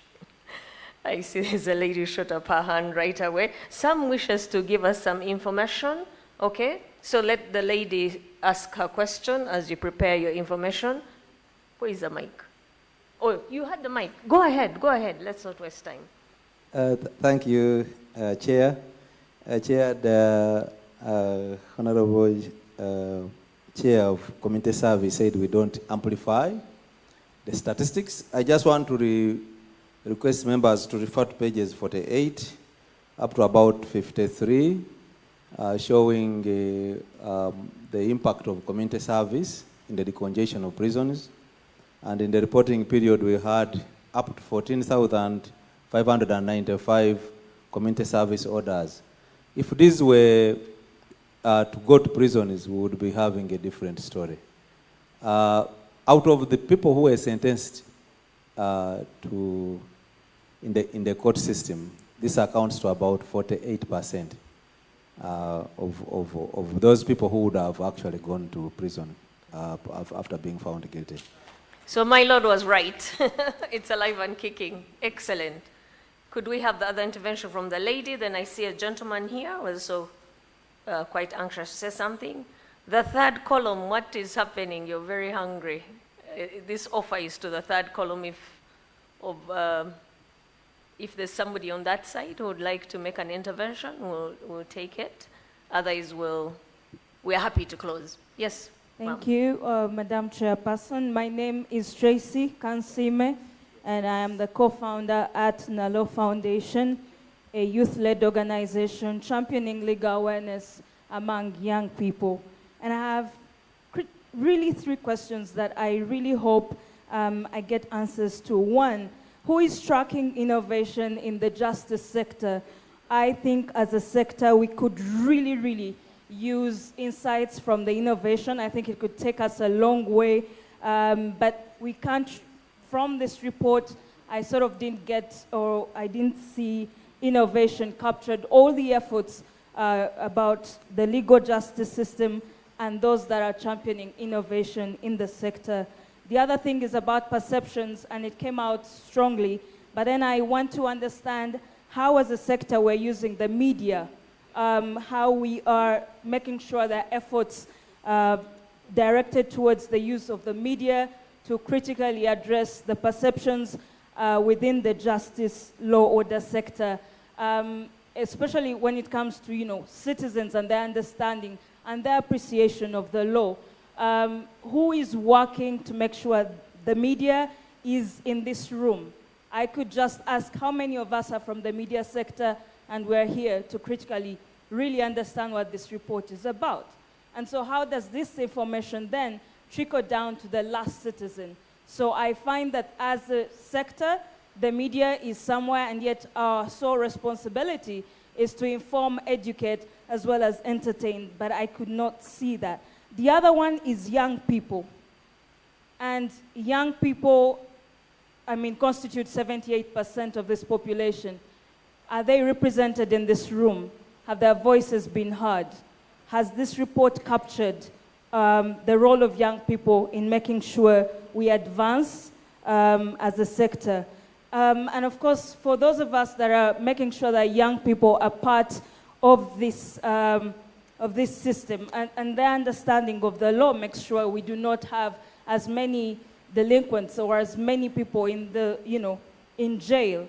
But efforts towards making sure young people do not end up there are probably going to be advanced by peer-to-peer understanding of the law, peer-to-peer education. But as young people, we still haven't found the right support, the right sort of push to make sure we are part of the system, or that we feel we are part of it. And so I'd really love for the sector to sort of help me understand that part. Thank you. Thank you very much, Ms. Kansime.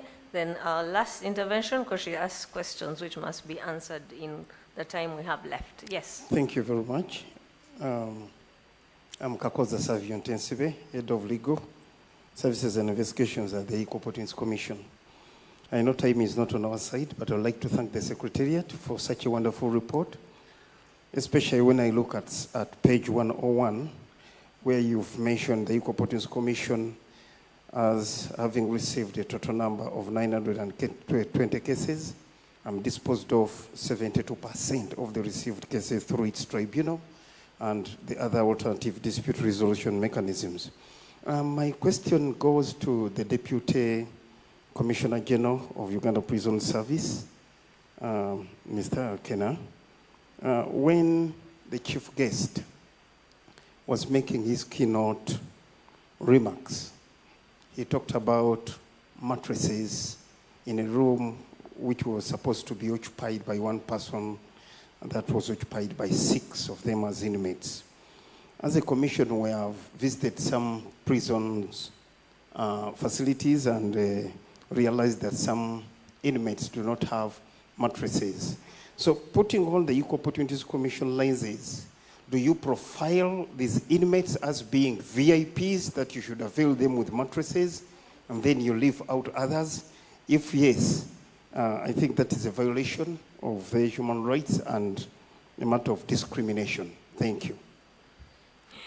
Thank you, Mr. Kenna. Since he's right next to you, let him have his response, and then we'll seek our other responses. Thank you very much. Chair, when the chief guest was making that statement, I think you should have got it in the context in which he said it. We have a total, like yesterday, 76,600 something prisoners. Again, is the available space, which is just around 20,000. So we have approximately 50-something thousand people who are not even supposed to have any space. In other words, actually, as of yesterday, one space for one prisoner was for 4 people. Yes. So the issue of the mattress is talking about. Actually, if you put the mattress, you will even have no space. Actually, you will have no space. In other words, people will now be sleeping on top of each other. So the issue is not about discriminating probably VVIPs and, well, prisons, there's nothing like being VVIP there. So we are not even able to provide the mattresses you are talking about. First of all, if we cannot even afford the basic minimums to what is expected, what about the mattress? These are issues which, as a country, must deal with. Because at this population of 76,000, when we should be having only 20,000, that's when we'll be able to have these mattresses. So we are not giving any VIP treatment. But sometimes, of course, positions also vary. Few of them. But that's those who are able to get their persons to bring the mattresses. As simple as that. But for clarity, like the ladies or the women in the prisons, if any one of you, God forbid, don't go there as a client, but if you go to the women prison, for instance, like Luzira and other places, because of, we give considerations, they're all sleeping, even on beds, not just lining the mattresses down, but they're sleeping on beds, the women prisons. But because the population is very small compared to the men, so my brother, we are not giving really serious VVP treatment to everybody. But for the few, when they can bring their mattresses, but we cannot afford, that is the bottom line, we can't. If we were able to, we would wish everybody to have mattresses. Thank you very much, Thank you. Mr. Kenna. I think you've addressed his concern. Now over to Sam and Rachel. Who is tracking innovation in the justice sector? Ms. Kansime is asking who is championing innovation, and she's also saying where are the young people? Have we captured their voice? Are they in the room? Has the report said anything about the youth? Thank you, Chair, and thank you, my sister, for that very good observation. Actually, the whole aspect about the justice law and order sector arrangement is an innovation. And we try as much as possible to capture the innovative aspects that we have done throughout the report. From affirmative action, the aspects we are showing about prisoner rehabilitation, community service, the idea of institutions working together, and several others. The use of ICT and other processes, they are all innovations. Our ability to track public satisfaction in the system, these are all innovations that we have been able to pattern with the young people, with innovative ideas. We have a system. We are working together with the Innovation Village to try and encourage young people to come up with innovative ideas. The only challenge we have found is that whenever we talk about innovations, people think about an app. You see, you do not have an app that is going to sit in court and dispose matters. But there are several other aspects that we could have. We're working across the various and reaching out to innovate, to young people to come up with innovative ideas. We're even working with the HIL, the Hague Institute for Innovating Law, on supporting these innovative processes and approaches involving our young people. And so we are not blind. We know the ideas, the great ideas are resident in young people. And so we encourage them to come forward. Our doors are open. And we have these processes that will help them to move the innovation from a startup to even growing it as a business. And several of these have come up. You have heard of Yunga. Yunga is an innovation to enable you to report crime among communities and to enable you address issues around neighborhood watch programs and several others. So we do have these processes going on, and I believe we are not yet where we want to be, but we're progressively moving there, and we call upon the young people to join. Join us not in throwing stones at policemen and demonstrations, but in identifying solutions that can work and can better preoccupy us to deliver justice to the people of this country. Thank you very much, sir. I believe STA may have something more to add. But for those that are very comfortable dealing with IT, Edgar is our e-governance advisor. And you are all welcome. If you have an innovative idea, come to us. Edgar, please share your contacts with the young people so that we can be able to... Who is Edgar? Can we see him so at least Miss Kansime can go to him? Okay, there you are, Miss Kansime. I think you can see it's just a lack of awareness. You do have the issue, and then that points to her question. She was saying, how are we using the media to inform perceptions? Actually, we have media here, and this particular review meeting is live. And we're trying to make use of all possible means of media to communicate, to reach out to the public. We also would encourage you and encourage more feedback. Please, at the right corner of your program, scan that barcode. And you'll be able to give us feedback. Scan it, it will lead you to a document, fill it in, give us feedback. And let's try as much as possible to address your concerns. This is the way we are moving. We are not anymore BBC. We are moving with the computer age. And we shall be able to follow up this forum over the weekend and the days to come. We shall continue to have media engagements. It has not ended today. We're still continuing the process of reaching out to people and clarifying things which we were not able to clarify in this meeting. And also, for those that are not here today, but can be able to tune in on TV and on radio, will be available to answer many of the issues and their concerns. I thank you. Thank you very much, Sam. I'll now ask the Deputy Solicitor General. Say something? Thank you, Chairperson. I would like to make a clarification on the witness protection proposal. And I'm calling it a proposal because we don't have a bill, so there's no witness protection bill. What we have is a report that was prepared by the Uganda Law Reform Commission. And a regulatory impact assessment report has been developed around that, and it's under consideration because of of course, the financial implications that the bill would have. But it is also true that the other agencies, such as police, prisons, DPP, they have mechanisms in place at the moment that are handling this issue of witness protection. So there is no vacuum necessarily. Thank you. Thank you very much for that clarification, sir.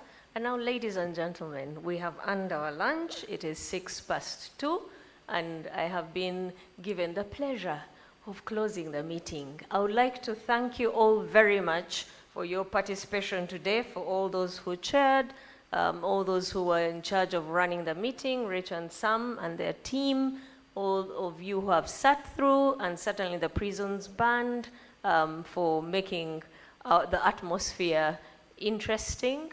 I was told by the European delegation head, Ambassador Sadek, that he really likes How Great That Thou Art, which was made by composed by a Swedish national. So perhaps you can play that for us as we leave. I don't know if the Secretariat has any announcements to make. Where is lunch, for example, and what happens after here? Thank you very much. Over to you, Rachel.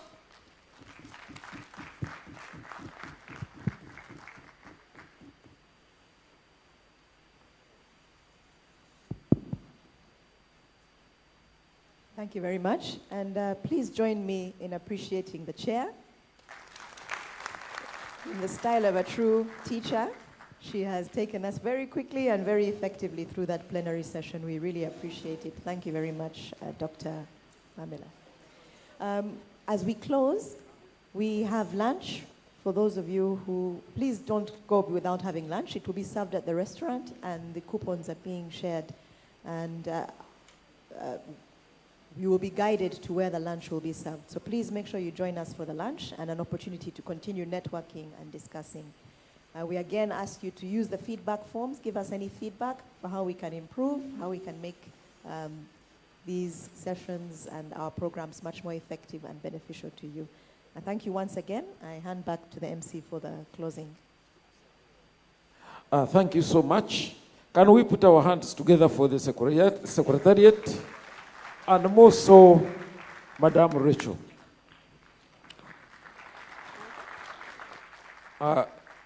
Let's do it again. That one was lukewarm. And let's put our hands together for all the chairs of sessions and the presenters of this that have made this day so colorful. This is a small message. Like Martin Luther King, injustice anywhere is a threat to justice everywhere. And we should never forget that justice is what love looks like in the public. And finally, let justice roll like a river. I hope when we meet again, we shall be talking a different story. I will request that you rise and we close this day with the anthems in reverse order.